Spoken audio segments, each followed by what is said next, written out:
ये girlfriend boyfriend की लड़ाई झगड़ों के बाद या ब्रेकअप के बाद केसेस की तरफ या कोर्ट की तरफ अप्रोच करना कितना सही है?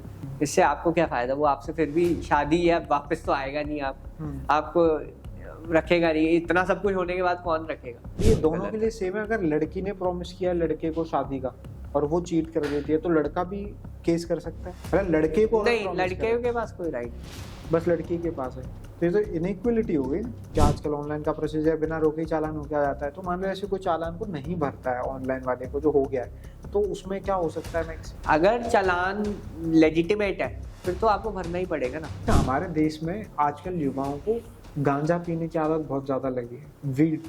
और मतलब अगर आप वीड नहीं पीते तो आप कूल नहीं है। हमारे देश में वीड इलीगल है, वीड इलीगल है और वीड पीना भी इलीगल है। ये एनडीपीएस एक्ट के अंडर आती है। पिछले साल महाशिवरात्रि थी और मैं एक ग्राउंड रिपोर्ट कर रहा था। उसमें एक कावड़ का समय था तो वो एक कैंप था तो उसमें सिक्योरिटी थी, पुलिस बाहर की तरफ और इधर भी दोनों साइड पे, और अंदर कुछ कावड़ी बैठ के गांजा पी रहे थे और पुलिस कुछ नहीं कह रही थी उन्हें। देखिए अब वो तो पुलिस पे तो मैं कमेंट नहीं करूंगा क्यों नहीं कह रही थी। ऐसा भी हो सकता है कि दो बाइक पे पुलिस वाले हैं, बिना हेलमेट जा रहे हैं, तो आम जनता के पास वो पावर है कि उनका चालान काट सकती है या कटवा सकती है। आम जनता के पास पावर नहीं है। तो मारपीट के मामले में भी ऑनलाइन एफआईआर नहीं कर सकते। आप वहां जाओगे, आप एफआईआर करोगे, पुलिस आपको मेडिकल के लिए ले जाएगी। ऑनलाइन कैसे ले जाएगी? ज्यादा ब्लैकमेलिंग वीडियो कॉल्स का जो ट्रेंड है वो डे बाय डे बढ़ रहा है। इतने पैसे दे दो नहीं तो हम आपका ये वीडियो निकाल देंगे। उनसे कैसे डील करें? देखिए, या प्राइवेट फोटोज लीक कर देंगे, वो ऑफेंस है, सारे ऑफेंसेस है, आईटी एक्ट में ऑफेंस है। तो आपको रिपोर्ट तो करना पड़ेगा ना, तभी पुलिस एक्शन लेगी। खुद ही अगर आप डर के मारे पैसे दे दोगे तो पुलिस क्या हेल्प करेगी उसमें? मगर डरना कितना सही है आप? कि अगर आप रिलेशनशिप में हो, फोटोज वगैरह खींच रहे हो, अपने प्राइवेट फोटोज दे रहे हो, तो दैट्स वो तो डर लगना तो लाजमी है ऐसे केसेस में। बहुत सारे लोग हैं कहीं ना कहीं वो ऐसे होते हैं कि मेरे पास पैसे नहीं है मगर केस लड़ना है कि कोई दिक्कत हो गई है, तो क्या सोल्यूशन है उनके लिए? जिनके पास नहीं होते पैसे उनकी भी हम हेल्प करते हैं, प्रो बोनो केसेस लेते हैं, बट वो लिमिटेड ही हम ले पाते हैं, ये नहीं कि हर केस हम ले लें। कोई कानूनी तरीका है कि जिनके पास पैसे नहीं है वो केस लड़ सकते हैं? उनके लिए है एक कानूनी तरीका, उनके लिए है डीएलएसए का। अगर मैट्रिमोनियल केसेस बढ़ रहे हैं तो एक प्रॉब्लम है, बट एज अ इंडिविजुअल आप लॉयर हैं, अगर तब आप देखें तो एक खुशी है एक प्रोफेशनल वे से कि एक काम बढ़ रहा है। तो ये डिफरेंस कैसे बनता है और कैसे मैनेज करते हैं इसको? थिंकिंग में फर्क है। आप अगर प्रॉब्लम क्रिएट कर रहे हो तब आप गलत हो। आप तो प्रॉब्लम सॉल्व कर रहे हो ना।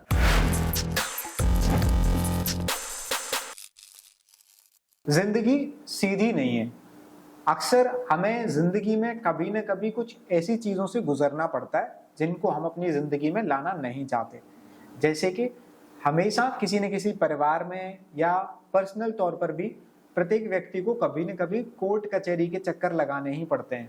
और ऐसा माना जाता है कि कोई भी व्यक्ति पसंद नहीं करता अपनी मर्जी से कोर्ट कचहरी के चक्कर लगाना, क्योंकि एक बार अगर आपने लगाना शुरू किया तो सालों निकल जाते हैं। और कोई भी एफआईआर, पुलिस, केस, ये सब शब्द जब भी सुनते हैं तो इनसे लड़ने के लिए एक योद्धा का नाम हमारे दिमाग में आता है और वो होता है वकील। नमस्कार, मैं हूं गजेंद्र सिंह और आप खुल चुके हैं न्यूज डिग्गी। आपका स्वागत है POV the point of view में। वकील की बात मैं इसलिए कर रहा था क्योंकि आज हमारे शो पीओवी में हमारे साथ मौजूद हैं सुप्रीम कोर्ट के वकील नितिश बंका। बहुत बहुत स्वागत है आपका पीओवी में। धन्यवाद आपने इनवाइट करने के लिए। सबसे पहले तो ये कैसे कहानी शुरू हुई? जो नितिश बंका थे वो एडवोकेट नितिश बंका कैसे बने? कहाँ से आप, मतलब कहाँ से बोर्न है आप, वहां से बताइए। मैं दिल्ली शहर में ही बचपन से हूँ। आप यहीं से, मतलब आपका बोर्न है यहीं दिल्ली में? यहीं से ही है। स्कूलिंग भी यहीं से हुई। और उसके बाद जैसे हर व्यक्ति करता है कि सपना देखते है इंजीनियरिंग करने का, तो मेरी कहानी वकालत से पहले इंजीनियरिंग से हुई। अच्छा। तो सबसे पहले मैंने इंजीनियरिंग करी, ग्रेजुएशन करी 2010 नहीं आएंगे पहले, वो तो कॉलेज वाली बात हो गई। पहले स्कूल पे ही हैं अभी हम। अच्छा, स्कूल। तो आपने स्कूलिंग कहाँ से की? स्कूलिंग जो है मेरी हुई वसंत कुंज में ही, डीएवी वसंत कुंज स्कूल है, वहां से। वसंत कुंज दिल्ली में स्कूलिंग। तो आप एक ही स्कूल से पढ़े? हाँ जी, एक ही स्कूल से पढ़ा हूँ। और वहाँ कैसा था स्कूल, कैसे थे पढ़ने में? स्कूल ठीक ही था, मतलब मैं ज्यादा अच्छा नहीं कहूँगा क्योंकि मैं बहुत ही ज्यादा जो है अपने में ही रहता था। और ज़्यादा मेरे दोस्त नहीं थे स्कूल में, और बहुत ही ज़्यादा मतलब पढ़ाई में भी अच्छा नहीं था बेसिकली, तो पढ़ाई में भी कमज़ोर था और इतना अच्छा नहीं था कि दोस्त भी अच्छे बने मेरे, तो लोगों से तो मतलब मेरा ताल्लुकात बहुत कम था, मतलब ये लगा लीजिए अपने में ही मैं ज़्यादा रहता था। और बचपन में खेल कूद में थोड़ा इंटरेस्ट था, बट उसमें भी मैं इतना अच्छा नहीं था। क्या खेलते थे, क्या खेलना क्रिकेट वगैरह में खेलता था, बट कोई भी मतलब व्यक्ति मुझे टीम में नहीं लेना चाहता था। अच्छा, क्यों? क्योंकि इतना मैं अच्छा खेलता नहीं था। अच्छा। तो खेल कूद में भी अच्छा नहीं था, पढ़ाई में भी अच्छा नहीं था, कुछ भी। क्रिकेट के अलावा कुछ और पसंद था? क्रिकेट के अलावा हम फुटबॉल खेला करते थे। अच्छा। वो भी ऐसे ही, कोई ऐसा कुछ नहीं था, तो मतलब बहुत ही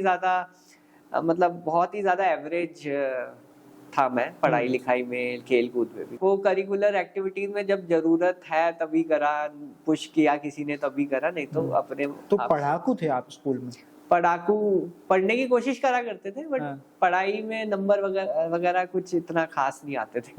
तो 10th तक आप बढ़िया चल रहा था ऐसे? 10th तक एवरेज मैं कह रहा हूँ ना, पढ़ाई में मैं पूरा एवरेज ही था। कोई वो ऐसा नहीं है कि कुछ अच्छे बच्चे, वो कहते हैं ना स्कूल में अच्छे बच्चे हैं, बुरे बच्चे हैं, हम आते थे बीच में, ना अच्छे ना बुरे डिसेंट वाले तो कोई ऐसा कुछ नहीं था स्कूल में कि जिससे मैं कहूँ कि आज जो भी हूँ मैं, कुछ भी उसका लेना देना नहीं है। तो जैसे 10th के में क्या डिसाइड किया, क्या लेना था 11th में? 10th में क्योंकि देखिए हसरत यही होती है कि देखो साइंस ले, क्योंकि साइंस वाले ज्यादा पढ़ाकू माने जाते हैं, और थोड़ा हमारे स्कूल में था कि साइंस वाले अच्छे हैं, कॉमर्स वाले थोड़े शैतान वर्ग के हैं, आर्ट्स वाले और ज्यादा, तो ऐसा थिंकिंग हुआ करती थी। ये आई थिंक सब स्कूलों में होता है, वो बिल्कुल हमारे स्कूल में भी ऐसे ही था। तो हमने फिर साइंस लिया, क्योंकि मार्क्स इतने थे कि साइंस ले पाया, उतने ही मार्क्स थे जिसमें साइंस आ जाती है, क्योंकि साइंस के लिए भी कुछ प्रतिशत मार्क्स आपको जरूरी होती है। अब जो व्यक्ति साइंस लेता है फिर वो आईआईटी की दौर में जो है। तो इतने मार्क्स आ गए थे 10th में कि साइंस मिल गई? इतने तो आ गए थे, बट उतने ही थे, मतलब तो उस समय दिमाग में खुद से चॉइस आ गई थी साइंस लेने की, या घर वालों का वो घूम फिर के प्रेशर? घर वालों का प्रेशर नहीं, वो लोगों के साथ जो लोग सोचते हैं उनकी थिंकिंग के अनुसार अगर चले तो साइंस वाले ज्यादा पढ़ते हैं, अच्छे होते हैं, थोड़ा पढ़ाकू होते हैं। और क्योंकि मैं शुरू से ही एवरेज था, तो अंदर से था कि चलो साइंस ले लेते हैं, कहीं कुछ एवरेज से तो ऊपर उठेंगे। तो वो एक कहते ना कॉम्प्लेक्स था जो सोसाइटी ने बिठा रखा था, या जो भी कहिए, तो उसको हटाने के लिए साइंस लिया हमारा ऐसा कुछ। और दूसरा थोड़ा इंस्पिरेशन मेरे ग्रैंडफादर भी रहे हैं, वो इंजीनियर थे, तो वो बहुत अच्छे इंजीनियर थे। मतलब उनको मैं देखता रहता था कैसे वो जो प्रोजेक्ट्स पे काम करते थे, तो थोड़ा इंटरेस्ट वहाँ से भी जागा कि चलो साइंस में हमारा कुछ तो है, बैकग्राउंड है थोड़ी बहुत फैमिली से, तो साइंस ले लेते हैं। तो हमने साइंस ले ली 10th क्लास। दोस्त भी साथ में जा रहे थे? दोस्त तो ऑब्वियसली जो अच्छे दोस्त हैं वो साइंस वाले ही थे, तो ऑब्वियसली उनके साथ मिलके हमने कहा चलो साइंस ही ले लेते। फिर समझ आई 11th-12th में साइंस की पढ़ाई? 11th-12th में फिर पता चला कि साइंस लेके कितनी बड़ी गलती कर दी, क्योंकि जो लेवल है 11th-12th का और जो कंपटीशन था आईआईटी की दौर जो है, वो तो और ज्यादा प्रेशर वाली थी। सब दौड़ रहे थे कि आईआईटी में करना है या AIEEE या जो भी इंजीनियरिंग के बेस्ट कॉलेजेस, क्योंकि साइंस लेने वाला इंजीनियरिंग ही सोचता है। तो मेरी भी वही था कि हम भी दौर में चढ़ लेते हैं, चल दौड़ेंगे, बट पीछे ही रहते थे, पीछे ही थे इस बार भी, तो वही पीछे ही रहे हम। ऐसा कुछ नहीं था कि आईआईटी क्रैक करा, कुछ भी नहीं किया ना, नॉर्मल एवरेज। तो उस टाइम ऐसे फील हुआ था कि साइंस लेके गलत कर दिया? और करते भी क्या, आप बताओ 10वीं 11वीं 12वीं का बच्चा, उसके पास चॉइस ही क्या होती है? उसके पास कोई चॉइस नहीं होती है। वो कुछ ही लोग होते हैं जिनको पता रहता है क्या करना है उनको। आपको लगता है आज की जनरेशन के पास भी ये प्रेशर होता है कि 10th में साइंस ही लेनी है अगर अच्छा करना है या अच्छा पढ़ना है? तो देखिए ऐसा है कि आजकल की जनरेशन थोड़ी अलग हो गई है, ऑप्शंस बहुत सारे हैं। अब पहले क्या था, जब हमारी जनरेशन थी तो इंजीनियरिंग का बूम था, आईटी सेक्टर बूम कर रहा था। उस टाइम पे लोग यही समझते थे कि अगर आईटी में नौकरी लग गई तो आपकी लाइफ सेट है, आप बाहर भी जा सकते हो, आपकी सब कुछ आपका सेट हो जाएगा जब आप आईटी की नौकरी करोगे। या जो मतलब एक सोसाइटी की थिंकिंग थी, उसी को ही हमने फॉलो किया बस, और कुछ नहीं। वो भी उसमें भी बहुत जो है ना कंपटीशन था। 15-15, 20-20 लाख लोग आईआईटी का एग्जाम लिख रहे हैं, और फिर उसमें से आपकी रैंक आ रही है कुछ लाखों में। ऐसे ऐसे तो रैंक्स आती थी हमारी, तो मतलब लाखों में रैंक आती थी और लाखों में ही बच्चे थे। तो कुछ वो ऐसा एक्स्ट्रा ऑर्डिनरी नहीं था कि मेरा पैशन था कि इंजीनियरिंग ही करना है। वो तो सोसाइटी ने ऐसा कहा कि भाई अब आईआईटी का बूम था उस टाइम की, भाई जो आईआईटी आजकल कुछ और बूम होगा, तो उस हिसाब से लोग वैसे ही करते हैं कि जैसे सोसाइटी देखना चाहती है आपको। अगर आप वैसे ही करोगे तो आप एवरेज ही रहोगे, क्योंकि वो आप पता नहीं करना चाहते हो या नहीं करना चाहते हो, या आप अच्छे हो या नहीं हो। मैं अच्छा नहीं था, मैं आपको फ्रैंकली बताऊं। तो स्कूल ने मतलब स्कूल में जब आप पढ़ रहे थे तो फर्स्ट क्लास से लेके 12th क्लास से आप पढ़े, तो कुछ ऐसा था जो आज भी याद है या लगता है ये बढ़िया वैल्यू ऐड करी स्कूल ने, या कोई ऐसी एक्टिविटी या कोई चीज जो आप कभी नहीं भूल सकते स्कूल का? देखिए स्कूल हमारे स्कूल में कई लोग उम्दा भी कर रहे हैं, कई लोग वो हमारा जो मेरा जो खुद का था कि मेरा स्कूल में खुद इंटरेस्ट होगा तभी मैं स्कूल से कुछ वैल्यू ले पाऊंगा ना। जब मैं उस स्कूल में इंटरेस्ट नहीं था, मेरा खुद का इंटरेस्ट नहीं था, स्कूल की गलती नहीं है, स्कूल की गलती नहीं मानता मैं अब खुद जो अगर इंटरेस्ट होता है आपका स्कूलिंग में, आपका स्कूलिंग में इंटरेस्ट नहीं था, वहाँ पे जो प्रेशर से जो चीजें होती थी उसमें उसने कहीं ना कहीं कुछ दबाया होगा, पता नहीं क्या है। तो हम एवरेज ही रहे। हमने ना स्कूल में इंटरेस्ट लिया, ना स्कूल में मतलब इंटरेस्ट ये था कि पढ़ना है भाई, और कोई चारा है नहीं, और क्या करेगा। तो कोई वो ऐसा एक्स्ट्रा ऑर्डिनरी मैंने आपको बताया कोई इंटरेस्ट नहीं थे कि जो आज है। उस टाइम पे बिल्कुल एवरेज, कुछ नहीं ऐसा स्कूलिंग से कुछ ऐसा मतलब ऐसे नॉर्मल जा रही थी, नॉर्मल जैसे जाते हैं, नंबर लेना है, पास होना है, बस यही है। फिर 12th के बाद क्या गोल ही यही था। साइंस ले लिया था, साइंस ले लिया, साइंस लिया तो उसके बाद इंजीनियरिंग के लिए तैयारी करनी शुरू कर दी। कोचिंग लगाई की, कोचिंग भी ले ली दिल्ली में, सब करा, बढ़िया कर रहे थे कोचिंग ली, कोचिंग में कर रहे थे। बट अगेन जो हम रैट रेस कहते हैं ना, जो रेस में भाग रहे हैं, उसमें हमारा दिल नहीं है करने का, बट फिर भी हम भाग रहे हैं क्योंकि दुनिया को दिखाना है कि हम कहीं पहुंच सकते हैं। हम वही कर रहे हैं जो सोसाइटी चाहती है, तो हमने वही किया जो सोसाइटी ने चाहा। तो आप जैसे तैयारी कर रहे थे, आईआईटी का एग्जाम वगैरह दिया आपने? मैंने आईआईटी का एग्जाम नहीं दिया, सारे एग्जाम दिए, 20-25 एग्जाम होते हैं, सब दे दिए, मेंस एडवांस सब दिया। कैसा रिजल्ट था? रिजल्ट सब में नेगेटिव, क्योंकि देखो जो तैयारी की वो दिल से नहीं की, वो ऐसे ही की, जस्ट कि भाई दोस्त कोचिंग ले रहा है, सब कोचिंग ले रहे हैं, हम भी ले लेते हैं, वो दुनिया के हिसाब से चले बिल्कुल। तो की आपने फिर इंजीनियरिंग कर पाई? की उसके बाद की कहाँ मानव रचना कॉलेज ऑफ इंजीनियरिंग में हो गया था मेरा एडमिशन, हो गया। हाँ, एटलीस्ट इतना वही कह रहा हूँ ना, रैंक आ गया था कि वो ही मिल गया, कॉलेज भी मिल गया। गए कॉलेज गए 4 साल गए। कैसा था वो कॉलेज का टाइम? कॉलेज का एक्सपीरियंस अच्छा था, क्योंकि आप ये लगा लीजिए स्कूल में तो बिल्कुल ही एवरेज या बिलो एवरेज हम परफॉर्म कर रहे थे, कॉलेज में एटलीस्ट हम अबव एवरेज तक आ गए थे, तो एटलीस्ट हमें थोड़ा अच्छा लगता था, वहाँ पे मार्क्स भी सही आते थे हमारे, और सीरियसली किया कॉलेज, थोड़ा सीरियसली किया, एक स्कूलिंग से बेटर किया। बट जो कहते हैं ना कि अगर आपको जिंदगी में कुछ अच्छा अचीव करना है तो एवरेज और अबव एवरेज से काम नहीं बनेगा। तो हम अबव एवरेज कर रहे थे कॉलेज में, तो मतलब बढ़िया first second third fourth year अच्छा रहा, जैसे कॉलेज लाइफ होती है, और कॉलेज लाइफ बहुत एंजॉय कर रहे थे हमने, एंजॉय किया, बंक वगैरह करते थे, बंक सब किया है हमने, सब बार वगैरह घूमते थे, सब बार वगैरह नहीं, बंक वगैरह किया है। और थोड़ा मतलब ये 3-4 साल हमारे अच्छे रहे, दोस्त भी अच्छे बने, और काफी अच्छे कुछ दोस्त बने। दिल्ली के बाहर के थे काफी। उसमें कहाँ के? हमारा कॉलेज फरीदाबाद से था, तो अलग अलग कंपनी कंट्री के अलग अलग पार्ट से लोग आते थे वहाँ पे, तो काफी दोस्त बने। प्लेसमेंट का डर था कि होगा या एटलीस्ट नहीं होगा? कॉलेज में दोस्त बनने शुरू हो गए थे कि स्कूल में जो मैं मिस करा नहीं करता हाँ था, करते थे आप। कॉलेज में वो एटलीस्ट वो चीज सही हो गई। और उसके बाद जब प्लेसमेंट की जैसे आप बात कर रहे हो, ऑब्वियसली हर 4th ईयर में आता है हर व्यक्ति, तो प्लेसमेंट की नौकरी के बारे में सोचना शुरू कर देता है। हमारी प्लेसमेंट नहीं हुई कॉलेज से, हुई नहीं? हुई नहीं। फिर उस टाइम रिसेशन था, कंपनीज कम आई और हायरिंग बहुत कम चल रही थी, नहीं हुई। कौन सी ईयर में ग्रेजुएशन कंप्लीट किया? हमने इलेक्ट्रॉनिक्स एंड इंस्ट्रूमेंटेशन में किया था, अप्लाइड इलेक्ट्रॉनिक्स एक कोर्स होता है।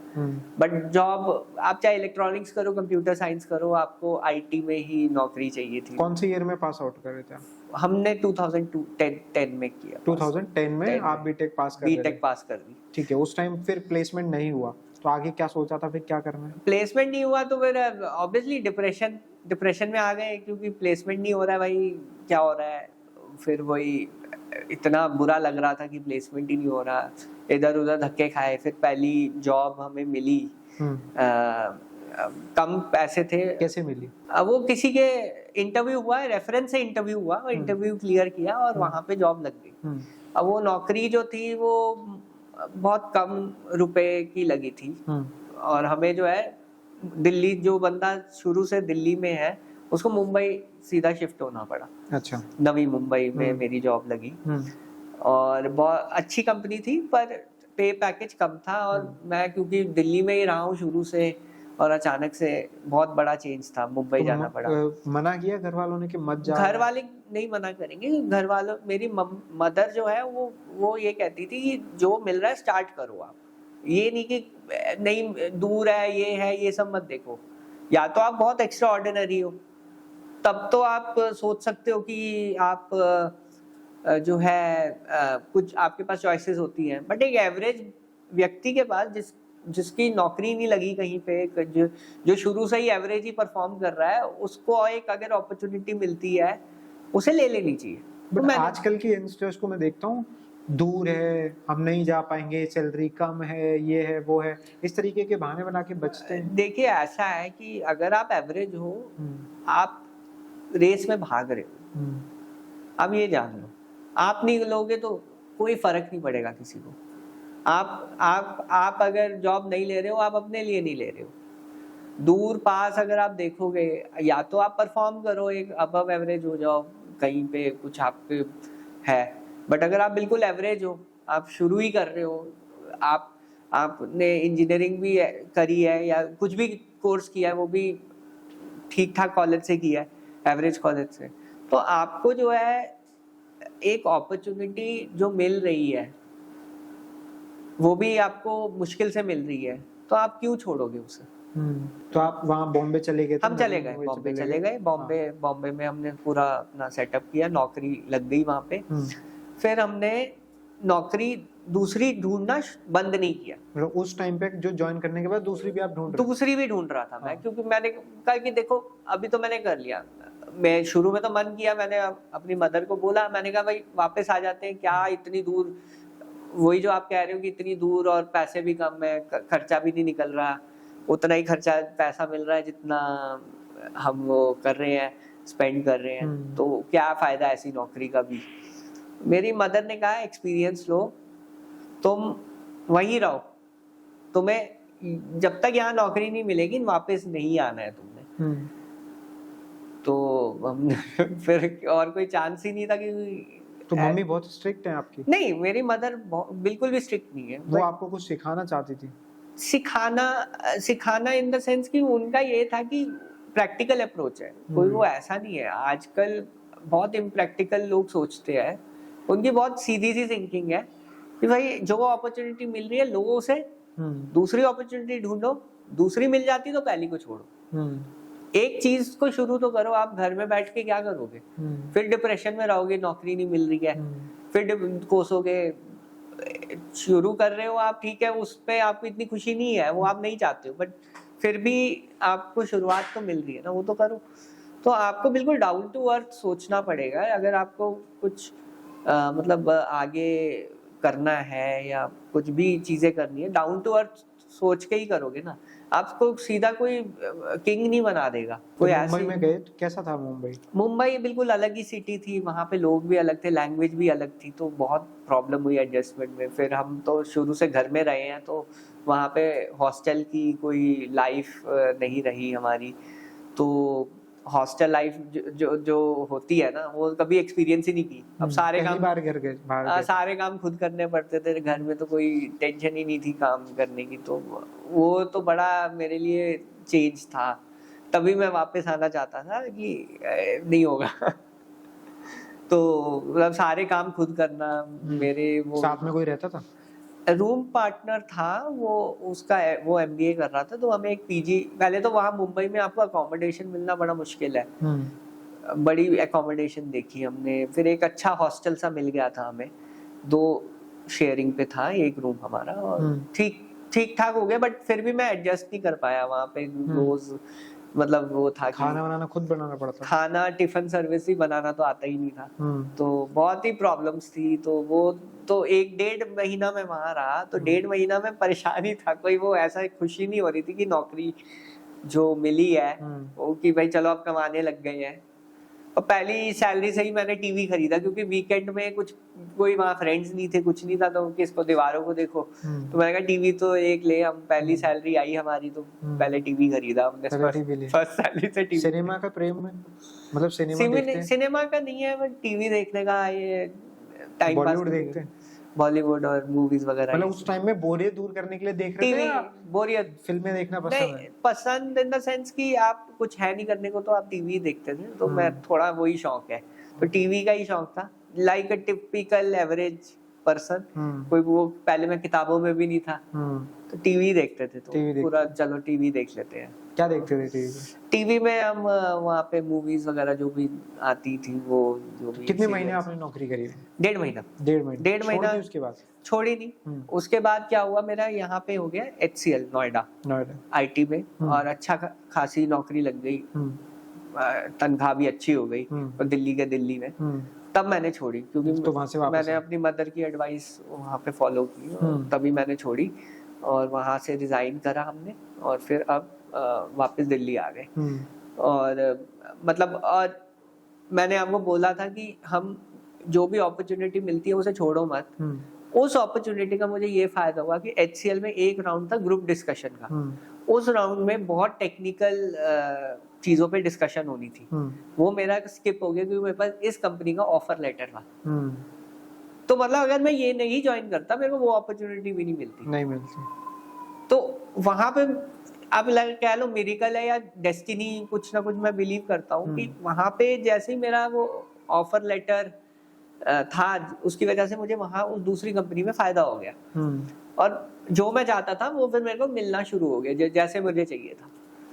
तो आप यहाँ HCL वापस आ गए थे? मैं HCL आ गया, तो तो यहाँ पे काम करना शुरू किया, कैसा था एक्सपीरियंस? HCL में मेरा अच्छा रोल था, सॉफ्टवेयर इंजीनियर का रोल था। ट्रेनिंग थी 3 महीने, शुरू में ट्रेनिंग करी, फिर उसके बाद जब हम कार्यरत तो एक काम करना शुरू किया, बट फिर हमने जो सोचा था वैसा नहीं हुआ। इमेजिन जो किया था कि सॉफ्टवेयर इंजीनियर थोड़े हाई फाई कोडिंग करते होंगे या कुछ है, या फिर आप ये लगा लो कि जो कुछ चीजें समझ नहीं आती, आप फिर भी करनी है। आप जॉब में तो यही होता है, आपको चीज समझ आए नहीं आए, करनी तो है ही। तो मेरे को काम ना बड़ा बोरिंग सा लगता था मेरे को। फिर मैंने, हमारी टीम ठीक थी, मेरा मैनेजर बहुत सपोर्टिंग था, बट जो मैं था, अगेन वही जो कहते हैं ना, सिस्टम से बिल्कुल वो कि यार ये भी जम नहीं रहा मुझे। 2 साल मैंने काम किया वहाँ पे HCL में। 2 साल मैंने जॉब किया, 2010 से 2012। तो जम नहीं रहा था, फिर भी आप वहाँ टिके हुए थे। ठीक है, अब कितना एवरेज बंदा कितना चॉइस रख सकता है, एवरेज ही है ना। आखिरकार हम कोई वो ऐसा तो है नहीं कि एक्स्ट्रा ऑर्डिनरी है। फिर वही अपनी एवरेजनेस को लेके हम जॉब भी वैसे ही कर रहे थे। मैं कहा ठीक है, ऐसे ही है, ऐसे ही चलती है जिंदगी।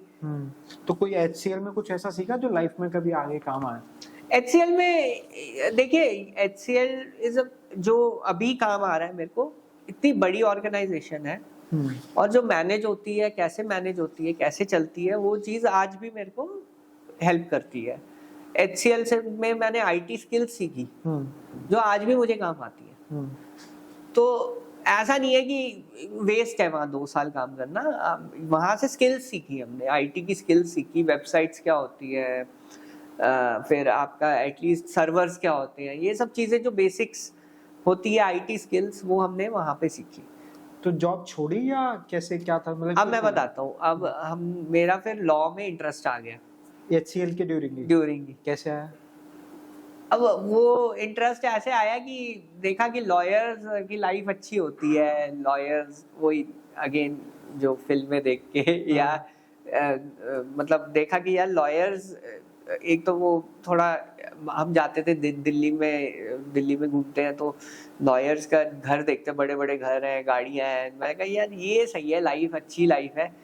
और पता नहीं अंदर से था कि यार कंसल्टिंग एक ऐसा फील्ड है कि कंसल्ट करना दूसरे को, थोड़ा मुझे लगता था कि वो ज्यादा अच्छा है। और तीसरी चीज मुझे लगता था कि यार नौकरी के लिए मैं नहीं बना। कब लगता था ऐसा कि नौकरी जब नौकरी कर रहे थे।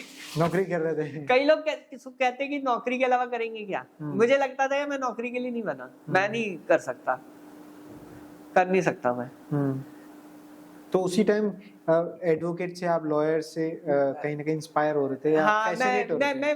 मैं बस इससे हो रहा था, उस टाइम मेरी बस ये थिंकिंग की थी, अपना काम करेंगे और मतलब इजीली क्लाइंट से डील करेंगे और अपने आप बॉस खुद बनेंगे, कंसल्टिंग में जाएंगे। लीगल मुझे थोड़ा इजी लग रहा था क्योंकि यहाँ पे थोड़ा वो बिजनेस, एक तो गया स्टार्टअप, आप स्टार्टअप कर रहे हो उसमें कैपिटल बहुत लगता है। लीगल में कहा कि ठीक है अभी देखते हैं, इजी है थोड़ा, तो हमने सोचा वो इजी है। मतलब कोई ऐसा नहीं था कि आज जो मैं कर रहा हूँ, ऐसा कुछ नहीं सोचा था मैंने, बस ये था कि एक फेंट सी ड्रीम था कि लीगल कंसल्टिंग में घुसते हैं। मतलब लीगल कोई ना बैकअप है ना कुछ है, कोई ऐसे जो कहते हैं ना बस सपनों में देख रहे हैं, बस खाली पुलाव बना रहे हैं, क्योंकि नौकरी पसंद आनी नहीं थी, नौकरी के अलावा सब कुछ करना था। तो पहली बार घर वालों को कब बताया कि 2011 में मैंने मदर से डिस्कस किया। मैंने कहा देखो मुझे इसमें इंटरेस्ट आ रहा है, मैं ये कर लेता हूँ। कोर्स था डीयू का, उस टाइम इवनिंग कॉलेज था, नौकरी छोड़ने की भी जरूरत नहीं थी। तो मेरी मदर कन्विंस थी कि ठीक है चलो नौकरी तो रहेगी ना, ठीक है।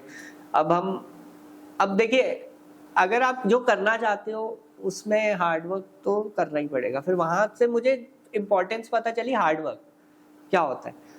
हम सुबह जाते थे 8 बजे नौकरी के लिए, 5 बजे 6 बजे नौकरी खत्म होती थी हमारी। ट्रैफिक नोएडा से दिल्ली का वो झेल के क्लास अटेंड करने जाते थे दिल्ली यूनिवर्सिटी के इवनिंग कॉलेज का। 6:30 से Delhi university evening college, law centre 2 Dhaula कुआं में था। नोएडा से धौला कुआं जाते थे, बिल्कुल ऑपोजिट साइड। तो वो हम जाते थे और 6:30 से 9:30 बजे तक रात को क्लास अटेंड करते थे, हम रेगुलर करते थे। तो एक साल मैंने रेगुलर लॉ की, क्योंकि मेरी मदर भी एप्रीहेंसिव थी कि अचानक से इंजीनियरिंग से लॉ में चेंज कर रहा है ये। बट उन्होंने सपोर्ट किया, उन्होंने को लगता कुछ कॉन्फिडेंस होगा, पता नहीं मुझे क्या कॉन्फिडेंस, इतना मुझे नहीं था। तो उन्होंने कहा ठीक है करो, कोई दिक्कत नहीं है, नौकरी में छोड़ो अभी, ट्राई कर लो। फिर हमने लेक्चर्स अटेंड किए। मेरे को लॉ में कुछ हद तक लग रहा था यार ये फील्ड है जिसमें मेरा इंटरेस्ट भी बैठ रहा है, क्योंकि स्कूलिंग में मेरा सोशल साइंस में इंटरेस्ट था। मैंने आर्ट्स इसलिए नहीं ली क्योंकि मुझे लगता था वहाँ पे क्राउड ऐसा है, हिस्ट्री ज्योग्राफी सोशल साइंस में मेरा बहुत अच्छा इंटरेस्ट था, और स्कूलिंग में भी था। तो आर्ट्स इसलिए नहीं ली क्योंकि लोगों का मानना था साइंस वाले अच्छे हैं, आर्ट्स तो वो लेते हैं जो। हाँ, तो अब मुझे वहां जाके पता चला मेरा लॉ में इंटरेस्ट है सही में, और अंदर से दिल से है, और मैं अच्छी तरह पढ़ भी रहा था। मतलब ये नहीं कि कॉलेज में गए बंक मार रहे हैं, ऐसा कुछ नहीं था। पूरा मतलब डेडिकेशन से हमने पढ़ाई की, और मतलब उसमें लगा कि यार हम जो है ये अगर लॉ में मेरे को इंटरेस्ट आ रहा है तो हो सकता है कि मैं लॉ जो मैं सोच रहा हूँ वो ठीक है। तो एकदम नहीं जंप किया, धीरे धीरे टेस्ट किया कि लॉयर अगर मैं बनता हूँ या लीगल प्रोफेशन में आता हूँ तो हो सकता है मैं सक्सेसफुल हो जाऊँ, और मैं जो दिल से करना चाहता हूँ वो मैं करूँगा। तो अंदर जब आप कुछ चीज करते हो, आपको अगर कनेक्ट हो जाता है तभी आप उस फील्ड में जंप करते हो।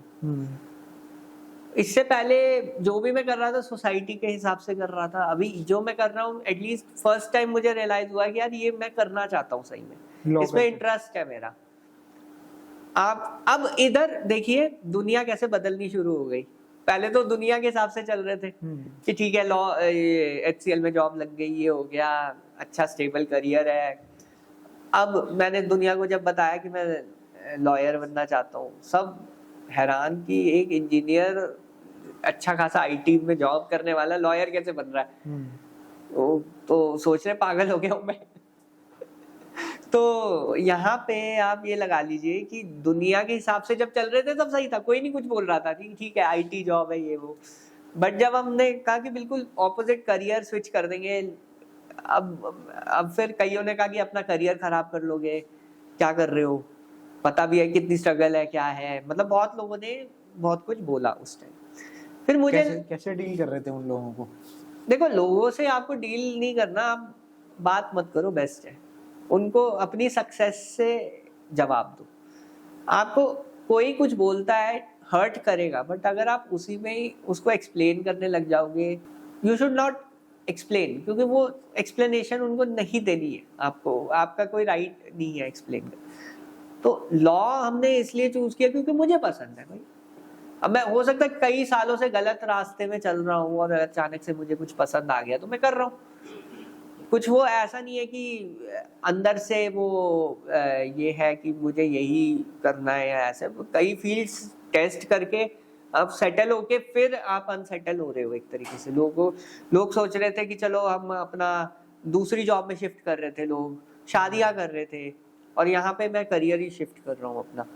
तो डिफिकल्ट तो है वो कई बार, और आप इतने सालों के फेलियर से अपने आप को इतना मानते भी नहीं हो कि आप जो है इतने सालों से फेल हो रहे हो, आप इतने सालों से मतलब एवरेज ही हो, अबव एवरेज ही हो, और अचानक से आप अपना करियर ही शिफ्ट कर रहे हो। तुम खुद नहीं अपने आप को बिलीव करोगे, दुनिया तो बिलीव करने की बात दूसरी है। तो आपको खुद पे कॉन्फिडेंस था कि आप कर लोगे? देखो आप जब इतने फेलियर से गुजरते हो, एवरेज हो अबव एवरेज हो, कुछ ऐसा खास किया नहीं आपने लाइफ में, तो ऑब्वियसली आपको नहीं होगा कॉन्फिडेंस अपने आप पे।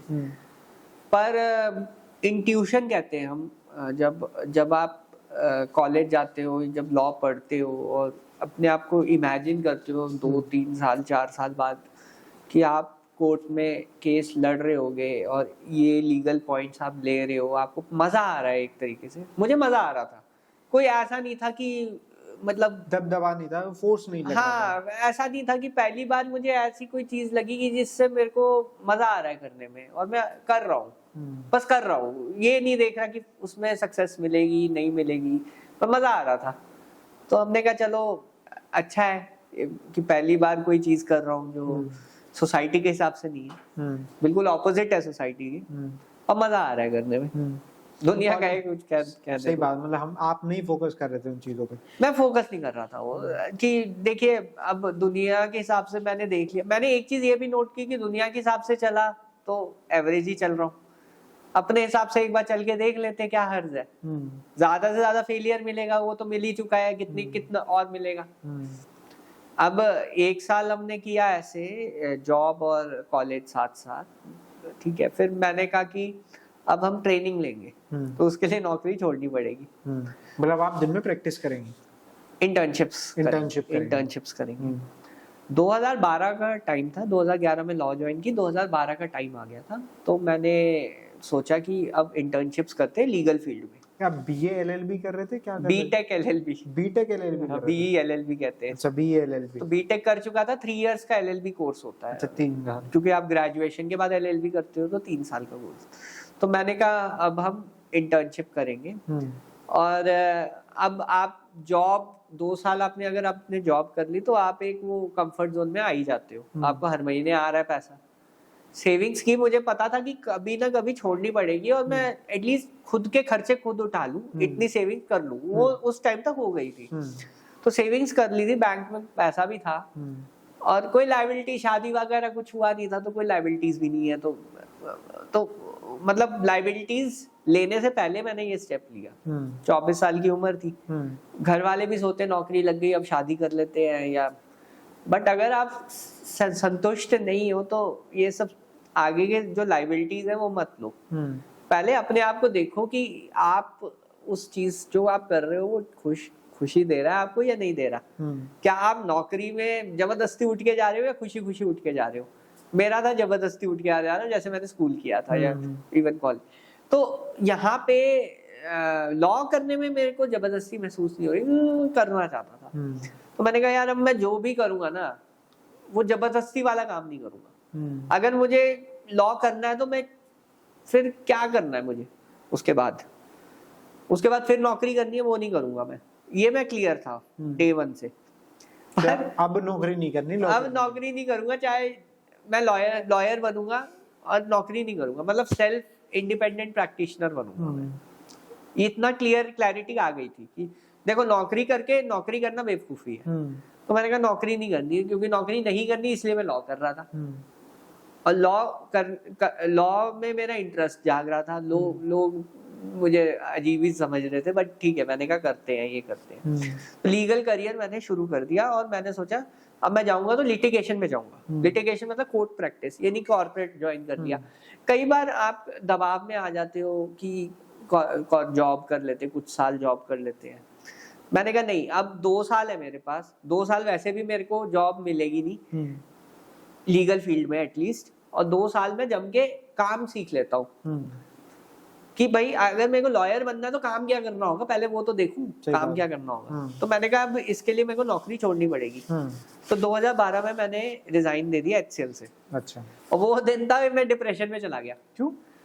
आपको नौकरी की लत लगी हुई है, हर महीने सैलरी आ रही है और अचानक से जॉब खत्म हो गई, तो उस दिन दुनिया ऊपर नीचे हो गई। तो आपका ही डिसीजन था ना? डिसीजन मेरा ही था। तो अपने अब वही है ना, इतना घबरा के डिसीजन लिया, वो डिप्रेशन हो गया भाई। ठीक है, फिर मैंने अपने सीनियर को ज्वाइन किया, जो उन्होंने मेरे को बहुत, मतलब इनिशियल स्टेजेस में आपको एक गुरु चाहिए। आप किसी भी नई फील्ड में जा रहे हो, आप गुरु को पकड़ लो। मेंटर, एक अच्छा मेंटर होना जरूरी है। अगर आप किसी भी फील्ड में ट्रांजिशन ले रहे हो और फ्रेश से शुरू कर रहे हो, तो मैंने मेंटरशिप अपने गुरु को पकड़ लिया और मैंने उनको बोला कि ऐसे ऐसे है। उन्होंने मेरे को समझा, उन्होंने मतलब बहुत सपोर्ट किया इनिशियल स्टेजेस में, और मैं कम से कम 8 महीने मैंने उनके साथ काम किया जॉब छोड़ने के बाद। फिर उसके बाद मैंने जो है उनको छोड़ा और फिर मैं भटक गया। फिर मेरे को लगा यार लिटिगेशन में का पहला एक्सपीरियंस मुझे हुआ। और जब मैंने उस दिन उनका पहले दिन गया उनके ऑफिस में, मैंने देखा कि यार ये तो बहुत ही ज्यादा एक्सपीरियंस है, इतना सब कुछ कर रहे हैं, मेरे को तो कुछ पता ही नहीं है। बहुत नेगेटिविटी आई। पहले दिन मुझे लगा यार जॉब ही कर लेते हैं, जॉब ही ठीक है। फिर से दिमाग में वो दिमाग घूम गया उस टाइम पे कि यार ये तो मैं सोच तो इतना कुछ रहा हूँ, बट ये सब चीजें मैं कैसे मेंटेन करूंगा। इतना ऑफिस बड़ा सर का था और इतनी फाइल्स आती थी, इतना क्लाइंट्स आते थे। मैंने कहा कैसे करेंगे। प्रेशर आ रहा था। प्रेशर ही आएगा क्योंकि आप नौकरी छोड़ दी, फील्ड चेंज कर ली, अब आप उस फील्ड में इंटर्नशिप कर रहे हो और आप लिटरली आप रोने वाली हालत हो गई थी कि यार ये नहीं हो पाएगा मुझसे। पहला थॉट यही था, नहीं हो पाएगा। क्यों लग रहा था ऐसा? क्योंकि एक तो आप उस 23-24 साल की उम्र में आप बहुत वो होते हो नाइव, आपको दुनिया का एक्सपीरियंस होता नहीं है। आप डिसीजंस ले लेते हो, रैश डिसीजंस भी ले लेते हो और फिर कॉन्सिक्वेंसेस फॉलो करते हैं। आपको ये नहीं पता है कि दूसरे व्यक्ति ने 7 साल 8 साल अपनी प्रैक्टिस में है, तब जाके वो ऑफिस खड़ा कर पाया, इतना सब कुछ मैनेज कर पाया। आप सोचते हो कि अभी आपको मिल जाए वो चीज। तो मेरे को लगा कि यार ये इसमें टाइम लगेगा, ये जो चीज है ये एकदम से नहीं होगी। एक दिन का नहीं है। एक दिन का नहीं है, एक तो उसमें टाइम लगेगा। अब मेरे दिमाग में ये था यार ये 25,000 40,000 की नौकरियां मिल रही हैं, अच्छा जंप मिल रहा है, वही ले लेते हैं, ये है वो है। फिर मतलब इधर जॉब मिल भी गई मुझे, IT में वापस जॉब मिल गई। अच्छा। मैंने 3 दिन गया, वो छोड़ दिया, फिर छोड़ दी जॉब, फिर वापस वही लिटिगेशन का फितूर आया कि नहीं अब करेंगे यार, बहुत हो गया। दुनिया भी अब अब दुनिया का डर लगने लगा, ये दुनिया भी हाँ हाँ बोलेगी कि ले आ गया वापस। मतलब बहुत सारा कंफ्यूजन था, आप ये लगा लो ऑलमोस्ट 6-8 महीने वो कंफ्यूजन चला। फिर कंफ्यूज था। मम्मी पापा कुछ कह रहे थे उस समय? वो क्या बोलेंगे, ये करे ही जा रहा है सब, तो वो तो कुछ नहीं बोल रहे थे, वो अब बोलना बंद कर चुके थे। तो अभी तो कोई ऐसा इंसान था जिससे आप डिस्कस कर सकते कि ऐसा चल रहा है उस समय? अपने सर वगैरह से मैं डिस्कस कर लेता था, तो वो काफी सपोर्ट करते थे इस पे, बट वो भी वही कहते थे कि देखो टाइम लगेगा, एकदम से आप नहीं वो कर सकते जो आप सोच रहे हो, you are thinking too much. आप फिर मतलब ये था कि उस टाइम बहुत लोनली सा था, कोई वो चीज समझ नहीं सकता था कि जिस दौर से मैं गुजर रहा था, क्योंकि कई लोग मुझे कंफ्यूज ही मानते थे और मैं कंफ्यूज था भी, और मैं ज्यादा डिस्कस भी क्या ही करूं इस चीज को। वो तो यही कहते थे कि ठीक है वापस जाओ आप अपनी नौकरी में, ढूंढ लो, ज्यादा ब्रेक है नहीं, अभी भी टाइम है, सुधर जाओ। फिर एक पॉइंट ऐसा आया कि यार देखो वापस जाना है या अनसर्टेनिटी में जीना है। कब आया ऐसा पॉइंट? एक आया ये जून 2013 की बात कर रहा हूँ। मैंने कहा 1 साल बचा है लॉ का, 2 साल का लॉ तो कर लिया, लॉ नहीं छोड़ा, 2 साल का तो कंप्लीट कर लिया था, 1 साल और बच गया था। तो अब वहां पे पॉइंट आया कि पीछे मुड़ के देखना है। और जून में मेरे साथ एक जॉब भी लगी मेरी लॉ फर्म में, जॉब भी लग गई थी, सीधा इंटर्न भी नहीं, बट उन्होंने मेरे को कुछ ऑफिस पॉलिटिक्स की वजह से 5 दिन में फायर कर दिया। 5 दिन में? मैं अब सही बताऊं, ना मैं इधर का ना मैं उधर का था, अब सही बताऊं। वो पॉइंट एक ऐसा था जब मैंने अपना ब्लॉग भी शुरू किया उस पॉइंट ऑफ टाइम में, 2013 में, और मैं ब्लॉग पे आगे आऊंगा। 2013 में वो पॉइंट था जब मैंने कहा यार मैं कहीं का नहीं रहा, अब देखना है कि या तो ये अनसर्टेनिटी वाली लाइफ आगे कंटिन्यू करनी है या वापस अपने। उस टाइम लग गया था यार मैंने अपने करियर के साथ बहुत खिलवाड़ कर दिया, इट्स ओवर। जो हम जॉब वगैरह भी सोचते थे कि अच्छी जॉब करनी है, बट सब लोग कहते ओवर। हैं ना जब लगे इट्स ओवर वहीं से गाने शुरू होते हैं। केओस, हाँ, जब कहते हैं ना बिल्कुल वो आग लग गई है, वो पॉइंट ऐसा था। तो फिर मैंने कहा कि फिर आप देखो एक चीज है जो आप अगर अंदर से ठान लेते हो और उस पर स्टिक करो ना, वहां पे लाइफ चेंज होनी शुरू हो जाएगी आपकी। मैंने कहा नहीं, अब मैं लॉ में ही जाऊंगा, कुछ नहीं सोचना, जो अपॉर्चुनिटी, अगेन वही अप्रोच, जो अपॉर्चुनिटी मिलती है मैं वो ले लेता हूँ। अभी लॉयर जब तक नहीं बनता तब तक मैं ये करूंगा, 1 साल है मेरे पास, मैं जो अपॉर्चुनिटी मिली, मेरे को अच्छी इंटर्नशिप मिली, बहुत अच्छी फर्म्स में मैंने इंटर्नशिप्स की, 2-2 महीने 3-3 महीने ऐसे काम किया। 1 साल मैंने पूरा इंटर्नशिप और अच्छा खासा एक्सपीरियंस उसी टाइम ले लिया था। तो 2014 में जैसे ही मैं ग्रेजुएट हुआ, अब क्या करें कि भाई लॉ कंप्लीट हो गई, अब डिग्री भी आ गई, अब क्या करें? फिर वही जॉब वाला सीन। मैंने कहा नहीं, अब मैं जॉब नहीं करूंगा। मैंने क्या किया, मैंने अपनी प्रैक्टिस शुरू कर दी उस पॉइंट से। जिस दिन मैं लॉयर बना वहां से मैंने तैयारी शुरू कर दी, प्रैक्टिस करूंगा। मैंने अपना ब्लॉग मैंने चलाया हुआ था और मैं अपने आर्टिकल्स अलग अलग वेबसाइट्स पे उस टाइम पब्लिश किया करता था, तो कंटेंट में था मैं उस टाइम पे, तो मैंने उसको यूटिलाइज किया और मेरी आईटी स्किल्स काम आई उसमें। वेबसाइट बनाई मैंने और अलग अलग अच्छे आर्टिकल्स, उस टाइम बहुत कम वेबसाइट्स हुआ करती थी, और मैंने रिसर्च वगैरह करके अपने हिसाब से आर्टिकल्स लिखा करता था। फिर मुझे कुछ कॉल वेबसाइट बनाई है lexpeak.in, अभी भी चल रही है, अभी भी चल रही है। हाँ, वो बहुत बेसिक है अभी भी। मेरा सवाल, हाँ, उस पे आगे। तो लेक्सपीक की शुरुआत 2013 में पड़ी जब मेरे को एक लॉ फर्म ने फायर कर दिया था। अच्छा। उसके बाद मैंने ये ब्लॉग खोला और मैं ब्लॉगिंग करता था, आर्टिकल्स लिखता था, अलग अलग वेबसाइट्स पे, फोरम्स पे था मैं ऑनलाइन। तो उस पॉइंट ऑफ टाइम पे मेरी थोड़ी ये व्लॉगिंग से पहले ब्लॉगिंग की जर्नी शुरू हुई। उस टाइम आर्टिकल्स लोग पढ़ा करते थे और फोन किया करते थे, तो वो इनिशियल सेट ऑफ क्लाइंट्स जो कह सकते कंसल्टिंग क्लाइंट्स आने शुरू हो गए। मैंने कहा यही तो मैं चाहता था, ये क्लाइंट्स मुझे कॉल करे और मैं सोल्यूशन दूं, मुझे बड़ा मजा आता था उस टाइम पे, अभी भी आता है, तो उस टाइम पे बड़ा मजा आता था। फिर उस टाइम पे मैं फ्री एडवाइस दिया करता था, जो मेरे पास डिग्री नहीं थी। फिर मैंने जो है थोड़ा बहुत पेड एडवाइस करनी शुरू कर दी, 1-on-1 जो पेड एडवाइस शुरू करी मैंने कहा यार ठीक है, इसमें तो कुछ बन भी रहा है, लोग पैसा भी दे रहे हैं। कई बार लोग बहुत वो थे कि यार अब फोन पे एडवाइस दे रहे हो, अब कैसे पैसे चार्ज कर सकते हो। कई लोग हैं, अभी भी हैं, पर उस टाइम पे कंसल्टिंग जो था, लीगल कंसल्टिंग, लोग पैसा नहीं देते थे फोन पे बात करने का लॉयर से, और आपके कई घंटे ले जाते थे। तो वो फिर इवॉल्व हुआ कि मैं चार्ज करना शुरू करूंगा, और मैंने धीरे धीरे अपनी प्रैक्टिस छोटे केसेस से शुरू की, बहुत छोटे, डिस्ट्रिक्ट कंज्यूमर फोरम से शुरू करी। मेरे पास कंज्यूमर फोरम के क्लाइंट्स आने लग गए थे, थोड़े थोड़े छोटे छोटे क्लाइंट्स आने गए, और मेरे को पहला केस अपना नवंबर या दिसंबर 2014 में मिल गया था। मेरा पहला केस मिल गया मेरे को, कंज्यूमर फोरम में मिला, सबसे बहुत छोटा केस था। और मैंने कहा नहीं, अब ये पहला केस है, इसको बहुत अच्छी तरह करेंगे, और अब इसमें हम आगे बढ़ेंगे। अब पीछे मुड़ के नहीं देखना।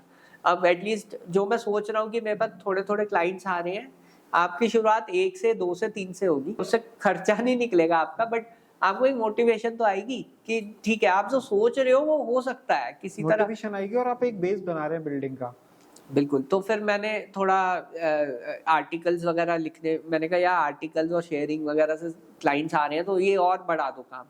तो वो मैंने रेगुलरली करता गया मैं, उससे मुझे क्लाइंट्स भी आते गए और कॉल्स आने लग गई। फोरम्स में मैं एक्टिव था, ऑनलाइन फोरम्स इतने सारे थे, क्वेरीज होती थी लोगों की, मैं आंसर करा करता था। तो उधर से मुझे अपने जो है क्लाइंट्स आने, कॉल्स आने लग गई कंसल्टिंग के लिए कि सर हमारी ये प्रॉब्लम है, हमारी ये प्रॉब्लम है, और मैं उनको एडवाइस देता था और उनको से चार्ज भी करता था, और कई लोग उनसे केसेस भी दे देते थे। फिर मैंने कहा कि यार अब कई क्लाइंट्स मुझसे मिलना चाहते, तो अब क्या करूं। इतने क्लाइंटेल नहीं था मेरे पास कि मैं एक ऑफिस अफोर्ड भी कर सकूं रेंट पे। तो मैंने क्या किया, मैंने अपना ऑफिस बेडरूम पे ही खोल लिया। मैंने अपना बेड हटा दिया, 2 मैंने वो रखी, स्टडी टेबल थे ऑलरेडी, वो ऐसे प्रोफेशनल रखते थे, और एक टेबल लिया और एक सोफा का बेड ले लिया। तो एक बन गया मेकशिफ्ट सा ऑफिस। ठीक है, अब वो सोफा कम बेड को खोल लोगे तो रात को आप उस पर सो भी सकते हो। तो वो कुछ महीने मेरा अब वही एक तरीके से स्टडी कम कंसल्ट चल रहा था। तो कुछ जो इनिशियल सेट ऑफ क्लाइंट्स आए, जिन्होंने केसेस भी दिए वहां पे, दिए तो उन्होंने देखा ठीक है भाई स्ट्रगल कर रहा है, चलो दे देते हैं, कोई नहीं। मैंने कहा ठीक है कोई बात नहीं, शुरू हो गया वहां से काम। फिर मैंने एक एक्सपीरियंस्ड लॉयर से पार्टनरशिप की। तो पार्टनरशिप में मैंने कहा चलो, हमने 2-3 साल अच्छा काम किया, और एक तरीके से थोड़ी रेगुलर इनकम के लिए हम रेगुलर इनकम आनी शुरू हो गई 2-3-4 साल में। तो हमारा मतलब एक हमने ऑफिस भी ले लिया, बेडरूम से फिर एक ऑफिस में हमने शिफ्ट कर लिया 2015 में, 6 महीने के अंदर ही। जैसे 6 महीने थोड़ा अपने घर से ही बेडरूम से ही किया, बट 6 महीने के बाद अपना एक सेटअप कर लिया वही वसंत में, छोटे रेंट पे, शेयरिंग करते थे रेंट पे। और एक हमने बाद में एक आध साल के अंदर अंदर चेम्बर भी ले लिया। अच्छा, पटियाला उस ऑफिस के बाद, रेंट के ऑफिस के बाद? रेंट के दोनों चलाते थे, ऑफिस और चेम्बर दोनों चलता था। तो हमने चेम्बर भी लिया, ऑफिस भी लिया, दोनों जगह हम बैठा करते थे। और कैसे मिलता चेम्बर? चेम्बर देखिए हमें रेंट पे मिला था, वो हमने वो जान पहचान में किसी ने हेल्प कर दी थी। बड़ी बात होती है ना हर एडवोकेट के लिए अपना। हाँ, बट हमारा रेंट पे हमें अलॉट नहीं हुआ था, इतने कम एक्सपीरियंस में अलॉट नहीं होता। बट ठीक है, वो एक कहते ना प्लेस, जगह है अब हमारे पास। अब ऐसे नहीं है कि हम वैसे वाले वकील हैं जो घूम रहे हैं इधर उधर से। बट शुरू में तो आपको करना ही पड़ता है, बट फिर हमें दो जगह हमें मिल गई कि 2 जगह से हम काम कर सकते हैं। बट फिर हमारा क्या हुआ कि मतलब काम अप डाउन होता रहा। बट आप ये लगा लीजिए 4 या 5 साल की प्रैक्टिस हो गई थी उस टाइम तक, और मेरे को पहला सुप्रीम कोर्ट का केस भी मिल गया। कब मिला आपको? 2016 में। 16 में पहला सुप्रीम कोर्ट का केस। वो मेरे मतलब सीनियर के क्लाइंट थे, और वो मुझसे कराना चाहते थे। तो मैंने कहा ठीक है आप कर लेंगे। तो उन्होंने ट्रस्ट करके, नहीं वो मैट्रिमोनियल था। मैट्रिमोनियल। तो मैट्रिमोनियल का केस उन्होंने हैंडओवर किया, और हमने वो केस, आप जानेंगे नहीं, एक सीनियर एडवोकेट के खिलाफ हमने लड़ा। अच्छा। दूसरी साइड से सुप्रीम कोर्ट ने एमेकस क्यूरी, कहते हैं friend of the court, senior advocate को सीधा पहला केस, और आपका जो आर्ग्यूमेंट है सीनियर एडवोकेट के अगेंस्ट है। किसी तरह हमने बहुत अच्छी मेहनत की, उसमें आर्ग्यू किया और अपने फेवर में डिसाइड हुआ। उस केस के फैक्ट्स भी ऐसे थे, सीनियर एडवोकेट ने बहुत तैयारी करी और बहुत उनका समझ आया, मतलब हम लड़ रहे थे उनके खिलाफ बट सीख रहे थे बहुत कुछ। पर वो एक्सपीरियंस यूनिक है, ये जो सीनियर एडवोकेट के अगेंस्ट आपका पहला केस हो तो बहुत ही ज्यादा वो हाथ कांप रहे थे, पैर कांप रहे थे, हर चीज कांप रही थी, बट स्टिल एनी हाउ हमने वो केस अपने फेवर में लिया। बहुत बड़ी अचीवमेंट थी। कैसा था, मतलब क्या फील हो रहा था उस समय जब वो केस जीत लिया था? उस टाइम पे तो ऐसा लगता था टॉप ऑफ द वर्ल्ड, कहते यार ये जिंदगी की पहली कुछ बहुत बड़ी अचीवमेंट है। और ऐसा लगता था ठीक है चलो इस हम ये है कि देखिए आई एम नॉट क्वेश्चनिंग कि सीनियर एडवोकेट की नॉलेज, उनकी बहुत अच्छी, बहुत अच्छे एडवोकेट है वो थे, है अभी, और मतलब ये लगा लीजिए बहुत अच्छी तरह तैयारी की थी, बट वो केस के फैक्ट्स के ऊपर अपने फेवर में डिसाइड हुआ था, कोई फैक्ट्स सपोर्ट नहीं कर रहे थे। चाहे आप अब उस दो चीजें समझ आई कि आप जो है कि हाईएस्ट कोर्ट में भी प्रैक्टिस कर सकते हो, इतना ज्यादा सोचने की जरूरत नहीं है, और दूसरी चीज केस हमेशा फैक्ट से जीते जाते हैं, चाहे दूसरी पार्टी कितनी भी बड़ा वकील ले आए, बहस से नहीं। फैक्ट्स, वही बहस, उन फैक्ट्स पे बहस ही करोगे ना आप। फैक्ट्स तो फैक्ट्स हो गए, उन्हें तो कोई भी पेश कर देगा, और बहस हो गई जो इलॉजिकल चीज, बिना फैक्ट्स पे भी बहस, बिना लॉजिक के बहस पे आपको रिजल्ट नेगेटिव ही मिलेगा, चाहे आप कितना से बड़ा वकील खड़ा कर लो। लिटिगेंट्स की बहुत मिसकंसेप्शन होती है कि बड़े से बड़ा केस है तो सीनियर एडवोकेट, बट आपके अगर फैक्ट्स ही वीक है तो कोई सीनियर आपकी हेल्प नहीं करेगा। तो केस जो है फैक्ट्स और एविडेंस और रिसर्च से जीते जाते हैं। अब सीनियर एडवोकेट्स के पास ये एक्सपीरियंस है, एक्सपर्टीज है, टीम है, तो ये जो है अच्छी क्वालिटी प्रोवाइड कर सकते हैं। दैट्स व्हाई उनको सीनियर एडवोकेट है और वो एक हेयरिंग का बहुत चार्ज करते हैं। असल बात यही है। तो आपको ये नाम चलता है या ये चलता है कोर्ट में, ऐसा कुछ नहीं होता। आपको फैक्ट्स अगर आपके वीक है आप केस हारोगे, चाहे कितने भी सीनियर एडवोकेट हो, वो मैटर नहीं करता। वो हमने उस दिन देख लिया। तो वो तो मेरे पास अब जजमेंट है तो मैं तो प्रूव कर सकता हूँ वो चीज। तो ये चीज है, लोगों में मिसकंसेप्शन है इस चीज के बारे में, तो वो मैं क्लियर कर रहा हूँ। पर ये है कि एज अ फ्रेशर आप सुप्रीम कोर्ट में खड़े हो और आपके साथ सीनियर एडवोकेट आर्ग्यू कर रहे हैं जिनके पास कई साल का एक्सपीरियंस है, और आपके ऑर्डर आपके फेवर में आया, बट हमने इसको ठीक है भैया, ठीक है, बहुत अच्छा लगा। उस टाइम पे हम बिल्कुल जूनियर थे, बहुत अच्छा लगा, अचीवमेंट लगी, बट हमने उसे ईगो पे नहीं लिया। एक होता कि ठीक है हम तो बहुत बड़े हो गए, ये हो गया, ऐसा कुछ नहीं था। ठीक है, इट्स अ केस, जीत गए, आगे बढ़ो, आगे क्या है, स्ट्रगल तो है ना आपकी लिटिगेशन में, कहाँ से अब क्लाइंट्स करोगे या जो भी है।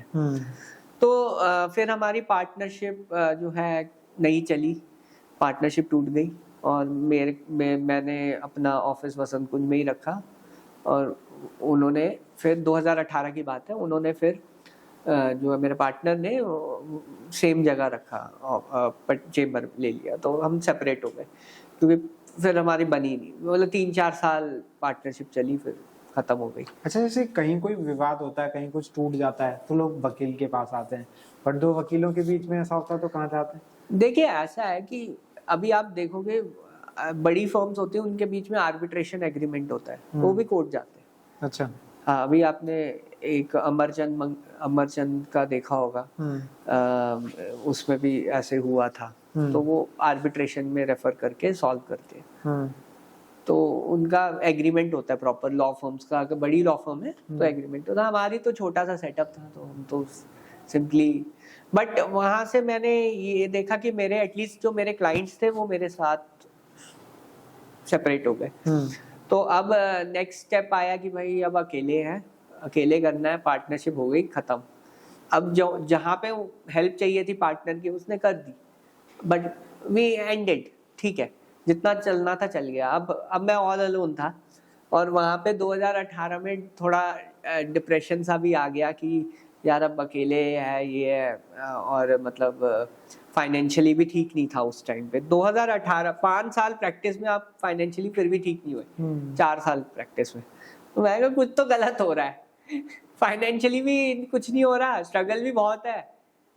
अब क्या, मतलब सोचा था एटलीस्ट ड्रीम को रियलाइज तो किया कि इंडिपेंडेंट प्रैक्टिस हम शुरू करेंगे, हमने करी, पर वो प्रॉफिटेबल नहीं थी इतनी, मतलब पैसा नहीं बच रहा था उसमें, तो हमने कहा सेपरेट हो जाते। बट अब ये एक टर्निंग पॉइंट था 2018 का, जो पॉइंट था वो टर्निंग पॉइंट था पूरा।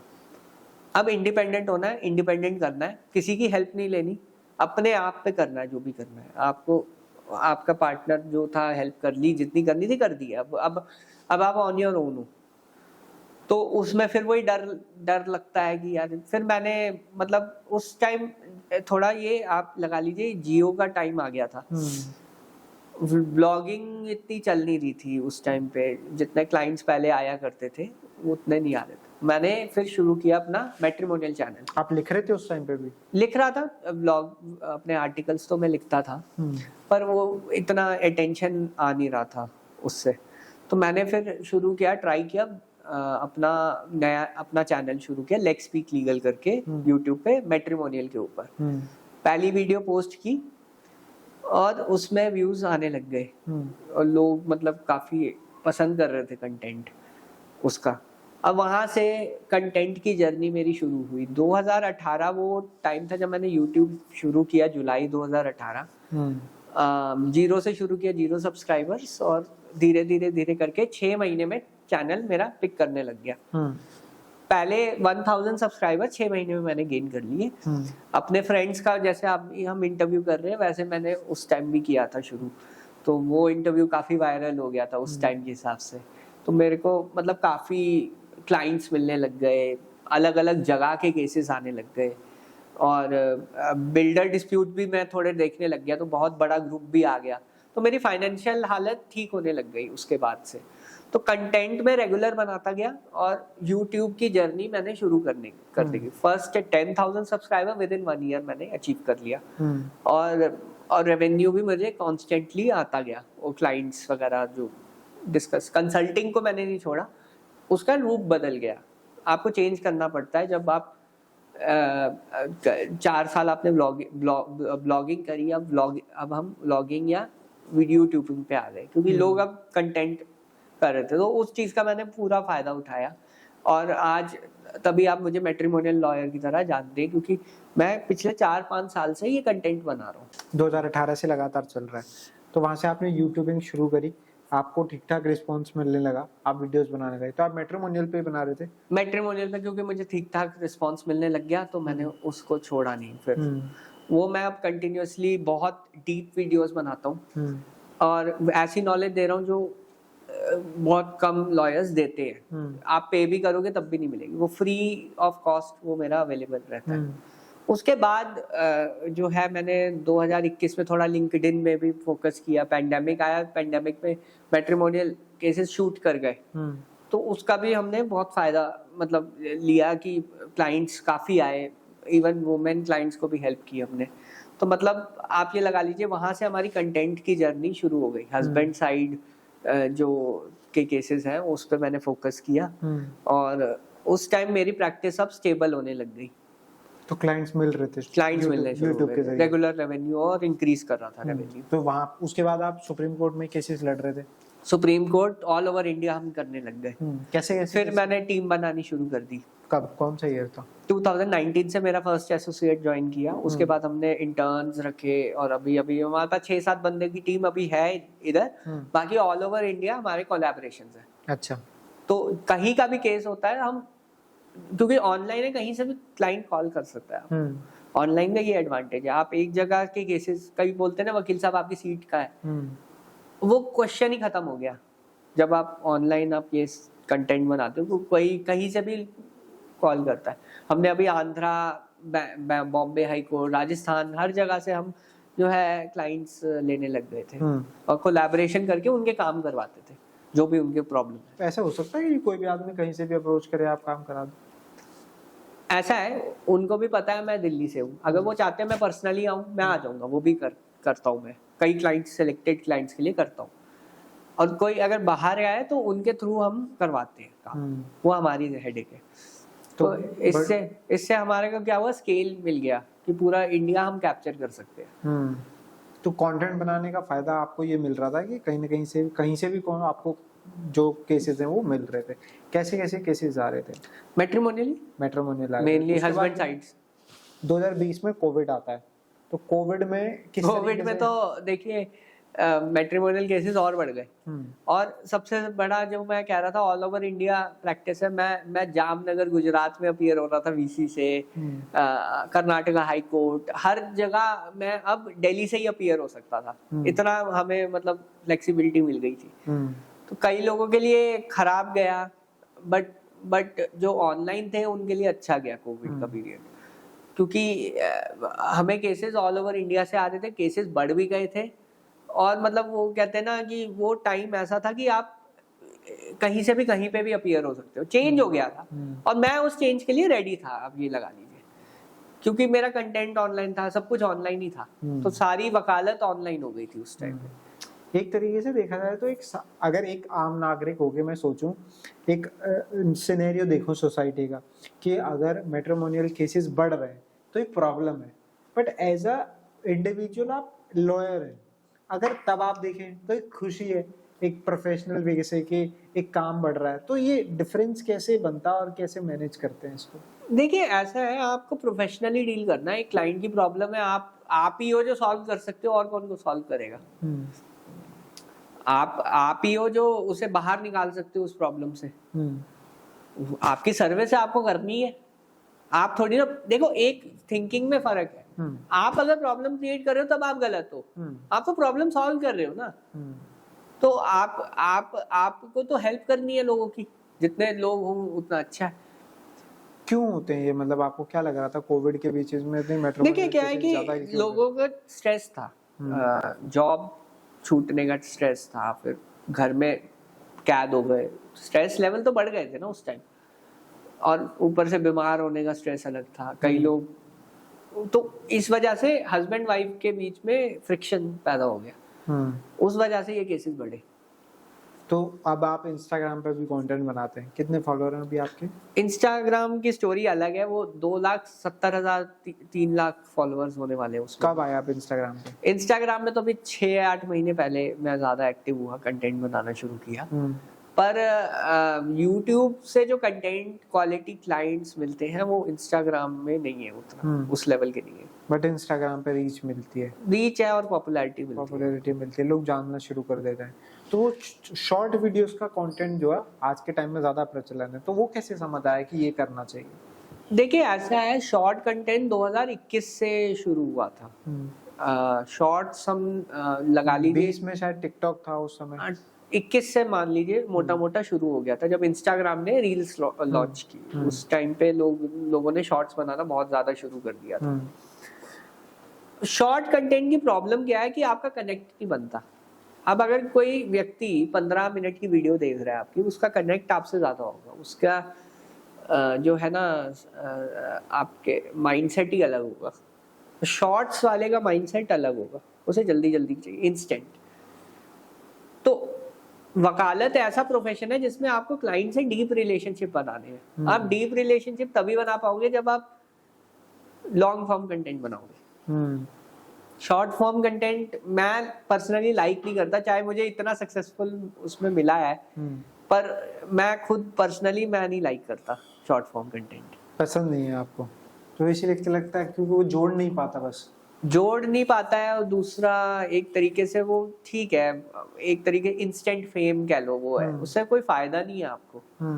इंस्टेंट की मतलब वहाँ पे एक तो क्वालिटी कम है, और जो अब आप देखिए, अब हम बात करते थोड़े सोफिस्टिकेटेड क्लाइंट्स के बारे में। जब हम प्रैक्टिस में आते हैं तो सभी लॉयर्स का ये रहता है कि उनको सोफिस्टिकेटेड क्लाइंट्स मिले, बड़े क्लाइंट्स मिले। अब मतलब स्ट्रगल बहुत हो गई, बहुत ये हो गया। तो जब आप ऐसी सोच में घुस जाते हैं ना, तब आप सोचते हैं वो क्लाइंट करता क्या होगा। वो क्लाइंट बुक पढ़ता होगा, वो क्लाइंट बड़ी वीडियोस देखता होगा, वो क्लाइंट आर्टिकल पढ़ता होगा, या वो क्लाइंट रिसर्च में ज्यादा होगा। जब आप वैसा मटेरियल दोगे उसको, तो वो उस लेवल पे बात करेगा आपसे। बिल्कुल। जैसा आप कंटेंट कंज्यूम कर रहे हो आप वैसे ही बनोगे। आप शॉर्ट कंटेंट कर रहे हो तो मतलब आपके, मेरे हिसाब से आपके दिमाग में चंचलता है, आपको जल्दी जल्दी जल्दी चाहिए सब कुछ, आपको ज्यादा मेहनत नहीं करनी। पेशेंस कम हो गया ना लोगों के अब बीच जब में। आपके पास पेशेंस कम की कमी होगी तो आप सक्सेसफुल नहीं हो सकते। हम्म, पेशेंस तो चाहिए ना। अब हर चीज में आजकल की प्रॉब्लम जनरेशन की यही है, पेशेंस की कमी हो गई इंस्टाग्राम और ये सब चीजें देख देख के, कि यार ये कर रहा है अच्छा। और ये सोशल मीडिया जितना है वो कंपैरेटिव ज्यादा करता है कि वो अगर जैसे मुझे comparative? देखते हैं, अगर मुझे देखते हैं कि भाई ये तो अच्छा कर रहा है, वकालत में अच्छा कर रहा है, और कोई फ्रेशर मुझे देख रहा है, यार ये तो इज टू गुड, जो भी है। पर उसको ये नहीं समझ आया कि 2012-13 में मैं क्या कर रहा था। वो 10 साल कहाँ गए। जब मैंने अपने सर का ऑफिस ज्वाइन किया तो वो 7 साल कहाँ गए। उन्होंने 7 साल मेहनत की तब जाके वो ऑफिस खोल पाया ऐसा। तो आपको वो साल तो पुट इन करने पड़ेंगे ना। आप ये सोचो कि अभी आपको मिल जाए ये सब चीजें, तो सोशल मीडिया ये जो फीलिंग है ना कि जल्दी मिले, उस चीज को वो ज्यादा बढ़ा रहा है। हाँ, तो वो इसलिए बढ़ा रहा है क्योंकि शॉर्ट फॉर्म कंटेंट बहुत ज्यादा अवेलेबल हो और गया। लोग शो ऑफ ज्यादा कर रहे हैं उसमें ना। अब आप देखिए कि मतलब कोई गाड़ी लेके, अच्छी गाड़ी लेके दिखा रहा है, कोई ठीक है, कोई बुरी बात नहीं है, बट वो ज्यादा आपको भी लगता है। फिर जब आप कंपेयर करने लग जाते हो ना अपने आप को, वो गलत है। और सोशल मीडिया कंपैरिजन दिखाता है। तो जैसे आप लीगल कंटेंट बनाते हैं, एजुकेट कर रहे हैं, कभी आपका मन किया कि ऐसे कुछ दिखावे वाली रील्स बनानी चाहिए? मैंने कभी की नहीं। मतलब मेरा मन ही नहीं करता, क्या करना दिखावा। अभी देखिए ऐसा है कि आज की डेट में आप दिखावा आपको करना ही पड़ेगा। अगर आप एक मतलब एक ओहदे पे हो, आप मतलब थोड़ा, दुनिया ऐसी है, आप क्या कर सकते हो आप। पर मतलब सिर्फ दिखावे पे ही चलना है तो फिर वो प्रॉब्लम है। कंटेंट भी होना चाहिए, दोनों चीजें चाहिए सक्सेसफुल होने के लिए। बहुत सारे लोग हैं, कहीं ना कहीं वो ऐसे होते हैं कि मेरे पास पैसे नहीं है मगर केस लड़ना है कि कोई दिक्कत हो गई है, तो क्या सोल्यूशन है उनके लिए? देखिए ऐसा है कि हमारे अब हमारे पास जो है टीम है प्रॉपर। मैं अपनी टीम को डेलीगेट कर देता हूँ वो केस। मैं उनको बोल देता हूँ कि देखिए अगर कोई क्रिटिकल लेडी है कोई, उसके तो मैं पूरी हेल्प कर देता हूँ कई बार। और जहाँ पे पॉसिबल नहीं है वहाँ मेरे टीम मेंबर भी हेल्प कर देते हैं, ऐसी बात नहीं है। तो जो जिनके पास नहीं होते पैसे, उनकी भी हम हेल्प करते हैं, प्रो बोनो केसेस लेते हैं, बट वो लिमिटेड ही हम ले पाते हैं। ये नहीं कि हर केस हम ले लें। कोई कानूनी तरीका है कि जिनके पास पैसे नहीं है वो केस हाँ, लड़ सकते हैं? उनके लिए है एक कानूनी तरीका। उनके लिए है DLSA का, लीगल DLSA। हाँ, ये वो डिस्ट्रिक्ट लीगल सर्विस अथॉरिटी कहते हैं इसको। ठीक है। हर डिस्ट्रिक्ट में आपकी लीगल सर्विस अथॉरिटी कोर्ट के अंदर ही है, वो आपको मुफ्त में लॉयर प्रोवाइड करेगी। तो कोई भी कर सकता है इस चीज को? एक इनकम क्राइटेरिया होता है, मेरे ख्याल से 1 लाख रुपए साल से कम अगर आप कमा रहे हैं तो आप एलिजिबल होंगे। वुमेन एलिजिबल होती है, ट्रांसजेंडर्स एलिजिबल होते हैं। अभी एक हम जनरल प्रॉब्लम अपनी सोसाइटी में पाते हैं, अक्सर देखते हैं। अभी हाल ही में रेस्टलेस जो हैं और धरने पे बैठे हैं जंतर मंतर पे, उनकी भी यही कंप्लेन है कि पुलिस वाले FIR नहीं कर रहे और उनको खैर छोड़ देते हैं। अगर एक नॉर्मल सोसाइटी में भी आते हैं तो एक गरीब आदमी की यही शिकायत रहती है कि वो शिकायत लेके गया बट FIR दर्ज नहीं कर रहे हैं पुलिस वाले। उस केस में लीगली क्या हो सकता है? देखिए अभी ये तो देखिए मीडिया ने इतना हाइप कर दिया तो सीधा सुप्रीम कोर्ट पहुंच गए वो लोग। तो आर्टिकल 32 में जनरली कॉमन मैन अगर जाता है सीधा सुप्रीम कोर्ट, एंटरटेन नहीं करते सुप्रीम कोर्ट, बिकॉज अब ये कुछ इशू इतना बड़ा है और इन्फ्लुएंशियल पार्टी है, तब तो आप सीधा कोई भी कोर्ट में जा सकते हो, सुनवाई हो जाएगी।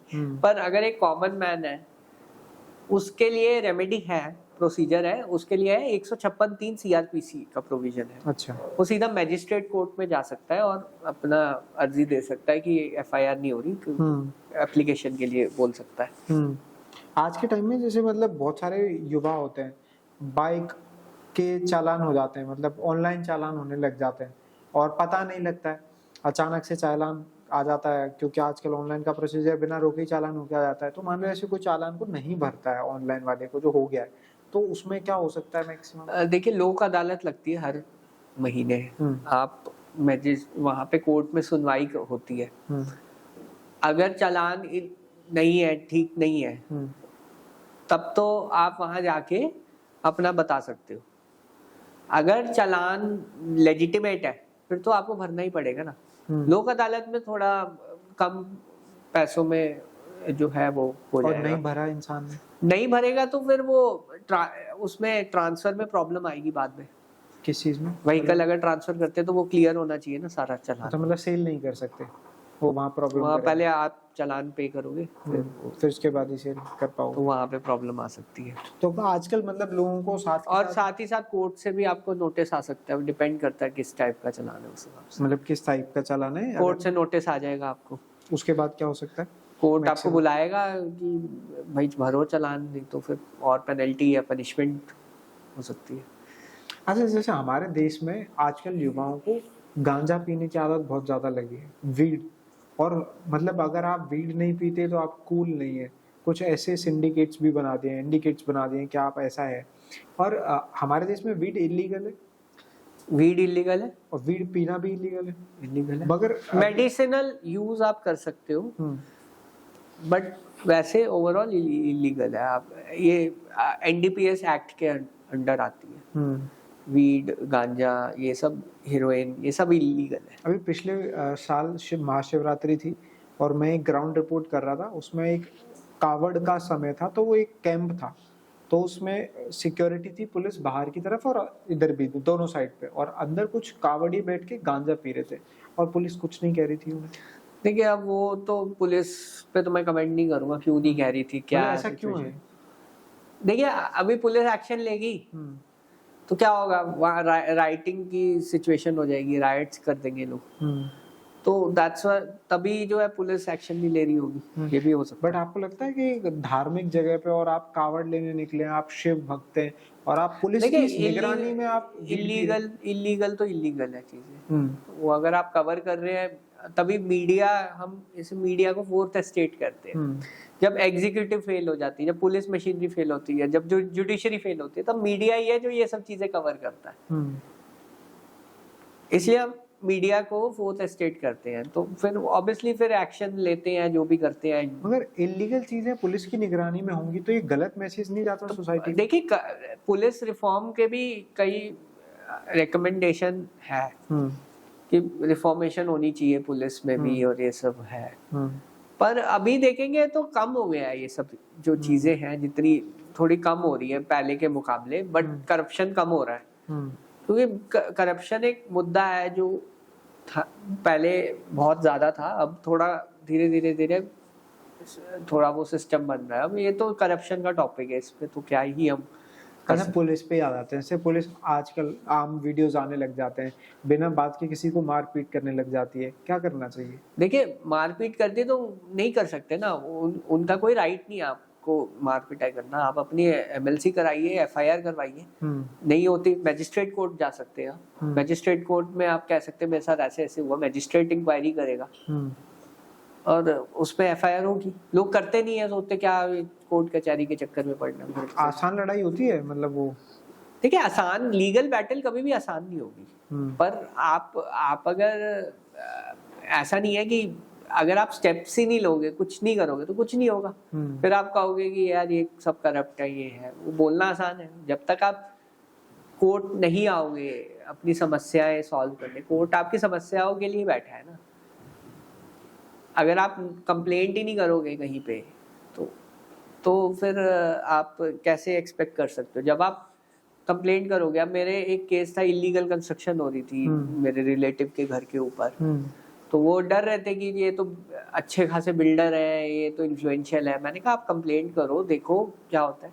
हमने कंप्लेंट की, केस डाला उधर, अगले दिन वो सील हो गई, वो कंस्ट्रक्शन बंद हो गई। अगले दिन केस चला, मैंने कहा केस चलाओ आप, इसको हटाएंगे भी, और एंड में हमने ऑर्डर भी लिया हटाने का। टाइम लगा, एफर्ट लगा, सब कुछ हुआ, बट काम हुआ ना। अब लोगों को चाहिए इंस्टेंट रिजल्ट्स मिले, वो चीज नहीं होती है जुडिशरी में, टाइम लगता है, बट जब रिलीफ मिलता है तो कोर्ट से ही मिलेगा आपको, और कहीं से नहीं मिलेगा। आप क्या करोगे फिर उसके? जैसे हम सबकी देख रेख के लिए पुलिस को बनाया गया है, अगर हम कोई गलती करते हैं तो पुलिस है, जुडिशरी है, हम पे सजा देने के लिए पुलिस एक्शन ले सकती है।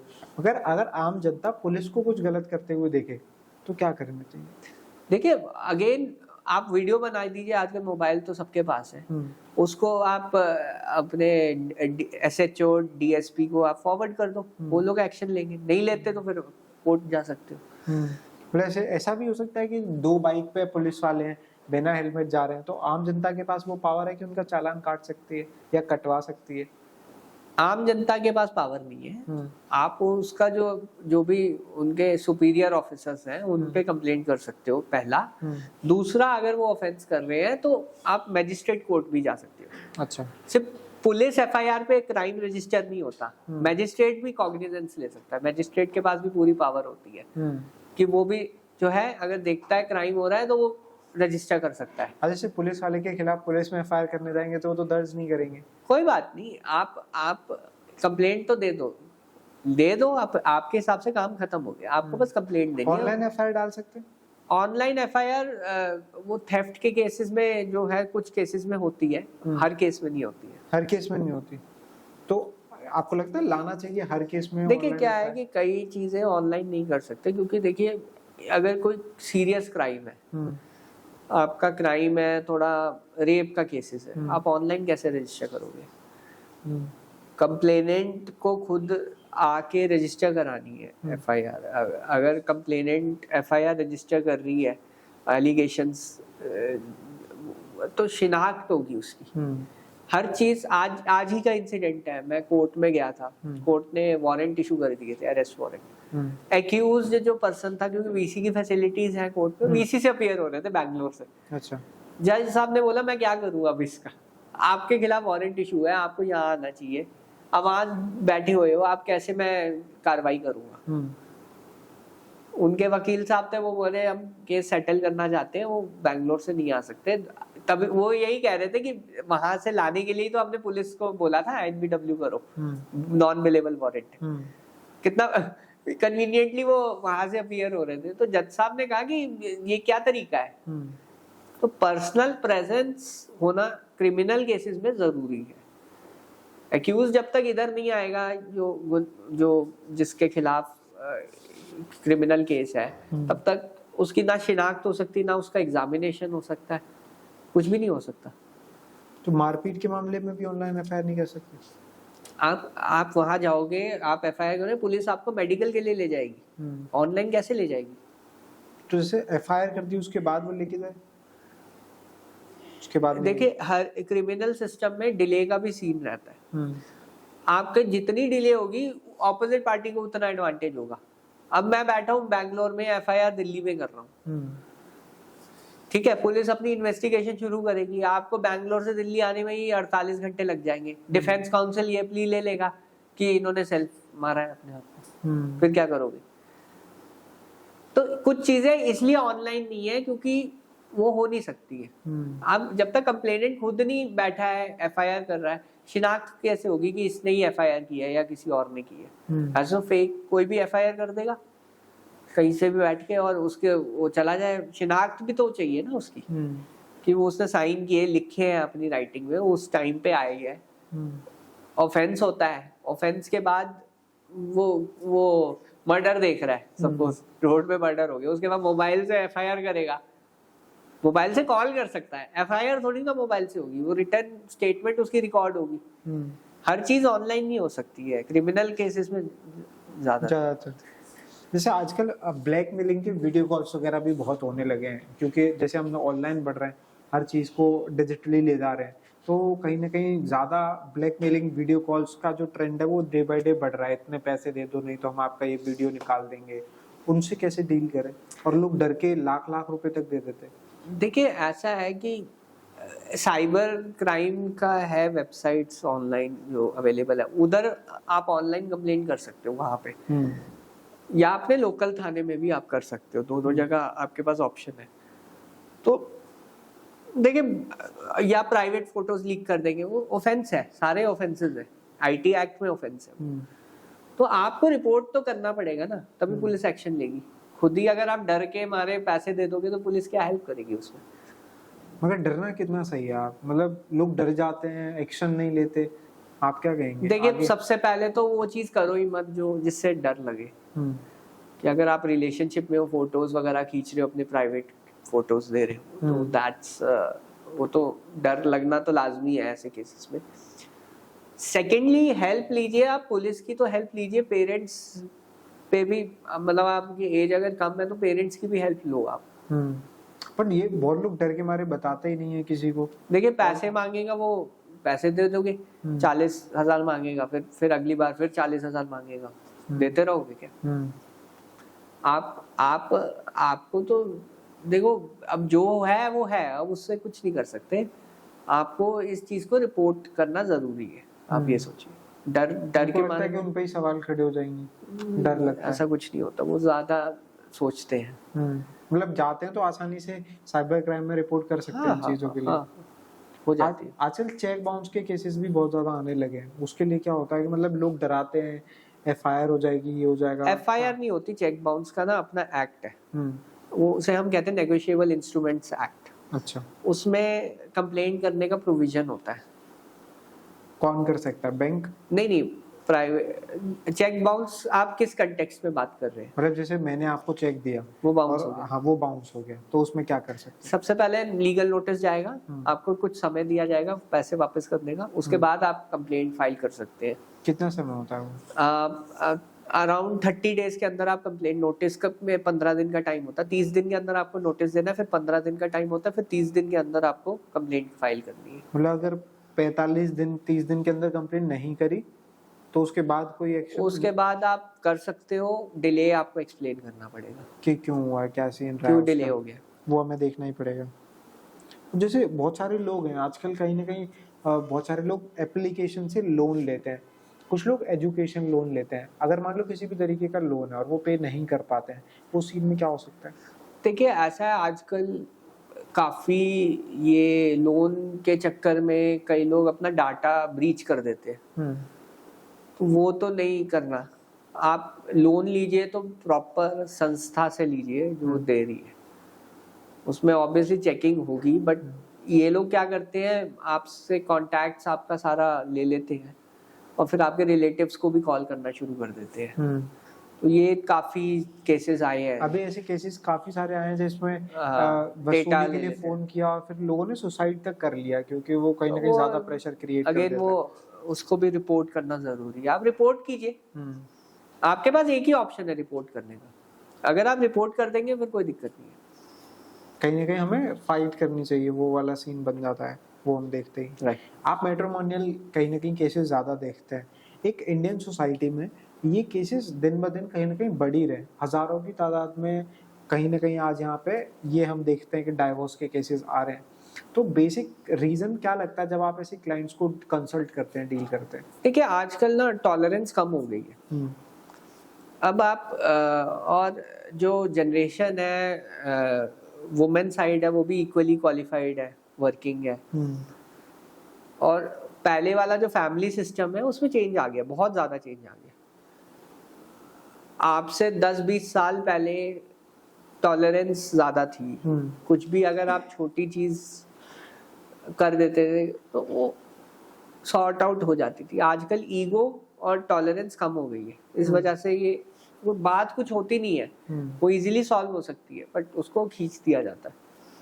कभी ऐसे केसेस आए जिनको सिर्फ समझाने से काम चल गया हो? देखिए ऐसा है कि समझाने का काम हम नहीं करते, हमारा काम नहीं है, वो काउंसलर्स होते हैं उस फील्ड में, वो करते हैं। हमारे पास तब आते हैं जब दोनों साइड को डिवोर्स चाहिए, हम डिवोर्स करा देते हैं, हम प्रोफेशनली डील करते हैं, हम नहीं उस इमोशनल चीजों में जाते हैं। मतलब वो मीम सही है कि भारत में हर कोई व्यक्ति सलाह फ्री देता है, फिर एक एडवोकेट आता है, वो कहता है कि हम सलाह के भी पैसे ले लेते हैं, हम एडवाइस भी फ्री में नहीं देते। देखिए ऐसा है कि आप अगर मुझे फोन कर रहे हो और आप मेरा 40 मिनट 50 मिनट ले रहे हो, तो क्या मैं जस्टिफाइड नहीं हूँ आपसे पैसे लेने के लिए? मैं आपको एक एडवाइस दे रहा हूँ। अब मैं आपको सही बताऊँ, कई वीडियोस जो मैं बनाता हूँ, सिर्फ वीडियोस देख के कई लोग वो इम्प्लीमेंट कर लेते हैं, उनको फायदा हो जाता है, वो मेरे को मैसेज करते हैं कि ऐसा हुआ है। ठीक है, अब अगर मैं एडवाइस के पैसे नहीं लूंगा तो क्या मैं स्टाफ को पे कर पाऊंगा? क्या मैं अपना ऑफिस चला पाऊंगा? क्या मैं अपना जो फैमिली चला पाऊंगा?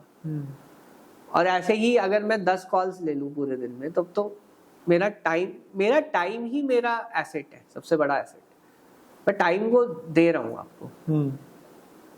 मैं मेरे पास ये है कि मैं कोर्ट जा रहा हूँ, टाइम दे रहा हूँ, तो जब मैं अपना टाइम दे रहा हूँ उसका ही कंपनसेशन ले रहा हूँ।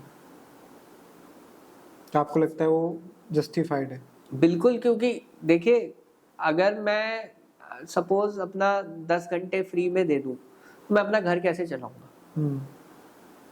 अगर लोग सोचते हैं कि फ्री एडवाइस से उनका तो चलो फायदा कहीं ना कहीं हो जाएगा, पर आप दूसरों के बारे में भी तो सोचो ना। दूसरा बैठा है ऑफिस खोल के, उसका रेंट जा रहा है, उसकी फैमिली है, उसका भी स्टाफ है, कितने सारे लोग डिपेंडेंट हैं।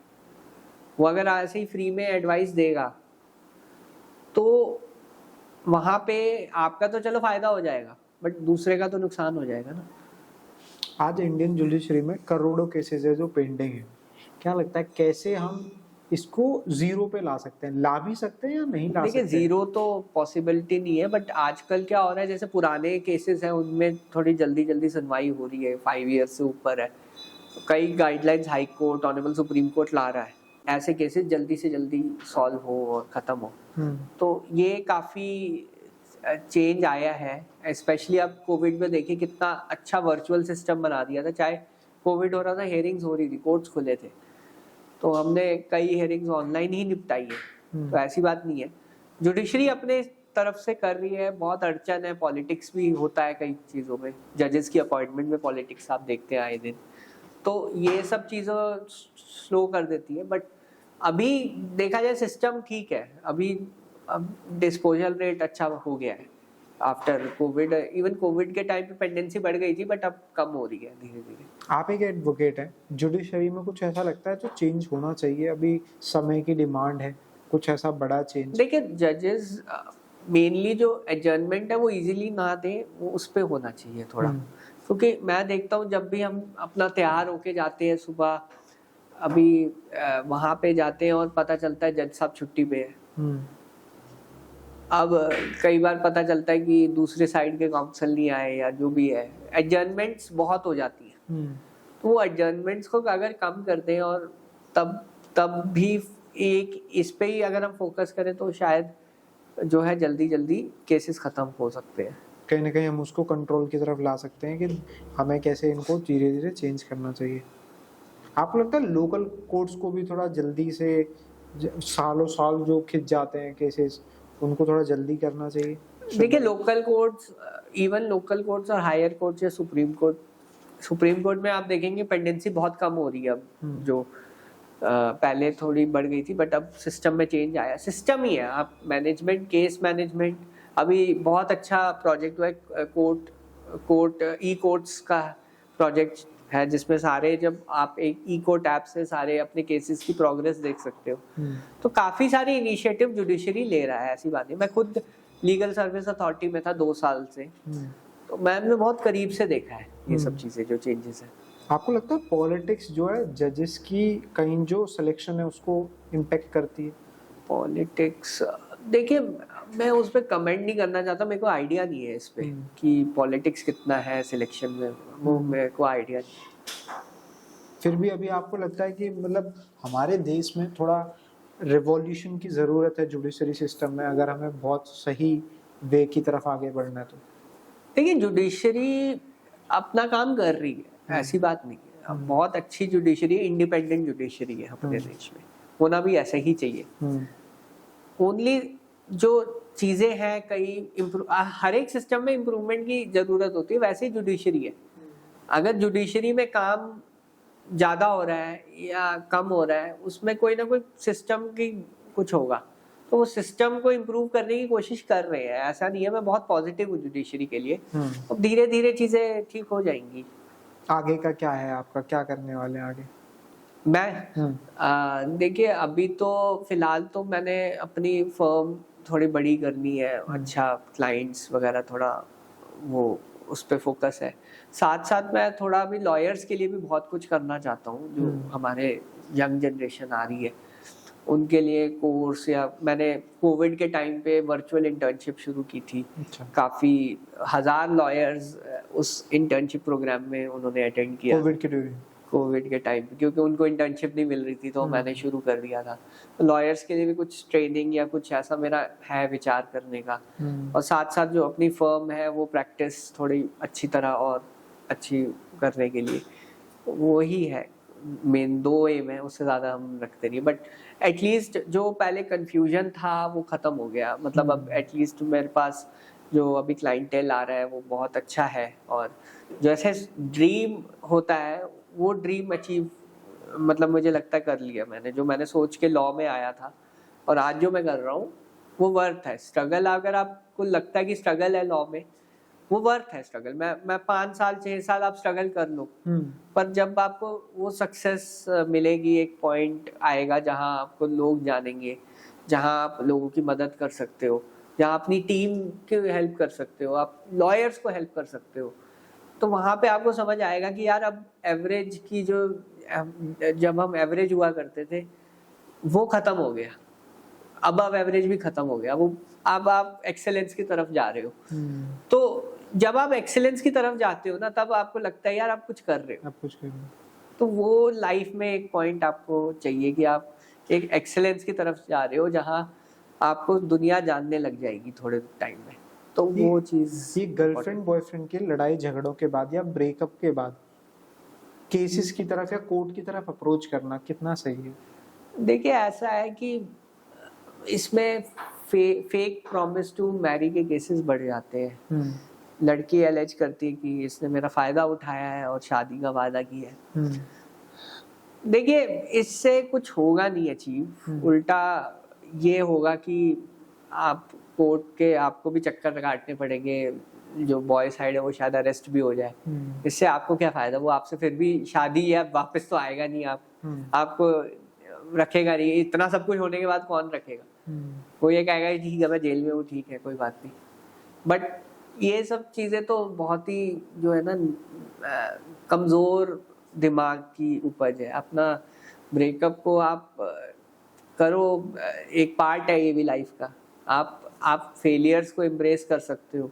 जब तक आप ब्रेकअप और ये सब छोटी छोटी चीजें को एम्ब्रेस नहीं करोगे, पेनफुल होता है कईयों के लिए, पर आपको एम्ब्रेस करके मूव ऑन करना पड़ेगा। नहीं तो फिर तो आप आगे केसेस में पड़ोगे तो आप अपना करियर भी खराब करोगे, दूसरे का भी खराब, कोई फायदा नहीं उस चीज। जैसे लड़के को, अगर लड़की, मान लो लड़के ने प्रॉमिस किया लड़की को शादी का और फिर ब्रेकअप हो जाता है, तो लड़की कोर्ट में जा सकती है, केस कर सकती है? लड़के ने अगर प्रॉमिस किया और उसी पे ही रिलेशनशिप उनका चल रहा है, हाँ, इंसेप्शन से ही चल रहा है, तब तो वो एक तरीके से फ्रॉड ही हो गया ना। आप कई केसेस ऐसे भी आते हैं। अब कई है 10 साल का रिलेशनशिप चल रहा है और फिर ब्रेकअप हुआ है, तब बात अलग होती है। एक होता है कि रिलेशनशिप शुरू ही शादी के पर्पज से हुआ था, तो वहां पे अलग पड़ जाता है, वहाँ अलग है। और ये दोनों के लिए सेम है। अगर लड़की ने प्रॉमिस किया लड़के को शादी का और वो चीट कर देती है, तो लड़का भी केस कर सकता है?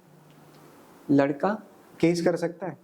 मतलब लड़के को नहीं, लड़के के पास कोई राइट नहीं है, बस लड़की के पास है। तो ये तो इनइक्वालिटी हो गई ना।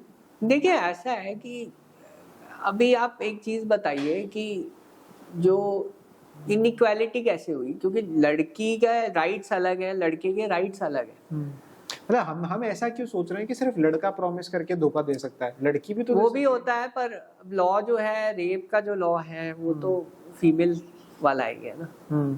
मतलब मैन को नेग्लेक्ट ही कर दिया लॉ ने, कहा कि आपको धोखा नहीं मिल सकता। नहीं, धोखा मिल सकता है, बट देन अब आप उसका क्या करेंगे? लड़की का जो राइट है वो रेप केसेस का अलग ही रहता है। आप कंपेयर नहीं कर सकते दोनों को। तो इनइक्वालिटी, जो दो चीजें कंपेयर नहीं, इक्वल नहीं है, उसको कंपेयर कैसे, इनइक्वालिटी कैसे हुई? बट नहीं, प्रॉमिस तो कोई भी किसी को कर सकता है ना। नहीं, मैं समझ सकता हूँ, बट देन राइट लॉ जो है राइट लिखता है, जो आपके जितने भी सेक्शन है उसमें लीगल राइट्स क्या क्या है वो सब लिखता है लॉ। और राइट ही नहीं है तो फिर कैसे आप वो कर सकते हो? मतलब कहीं ना कहीं मैन को उतना जजमेंट नहीं है जितना वो मैन को है, ऐसा ही कुछ ना? हाँ जी, ठीक है। थैंक यू वेरी मच बात करने के लिए, बहुत मजा आया आपसे। Thank you very much.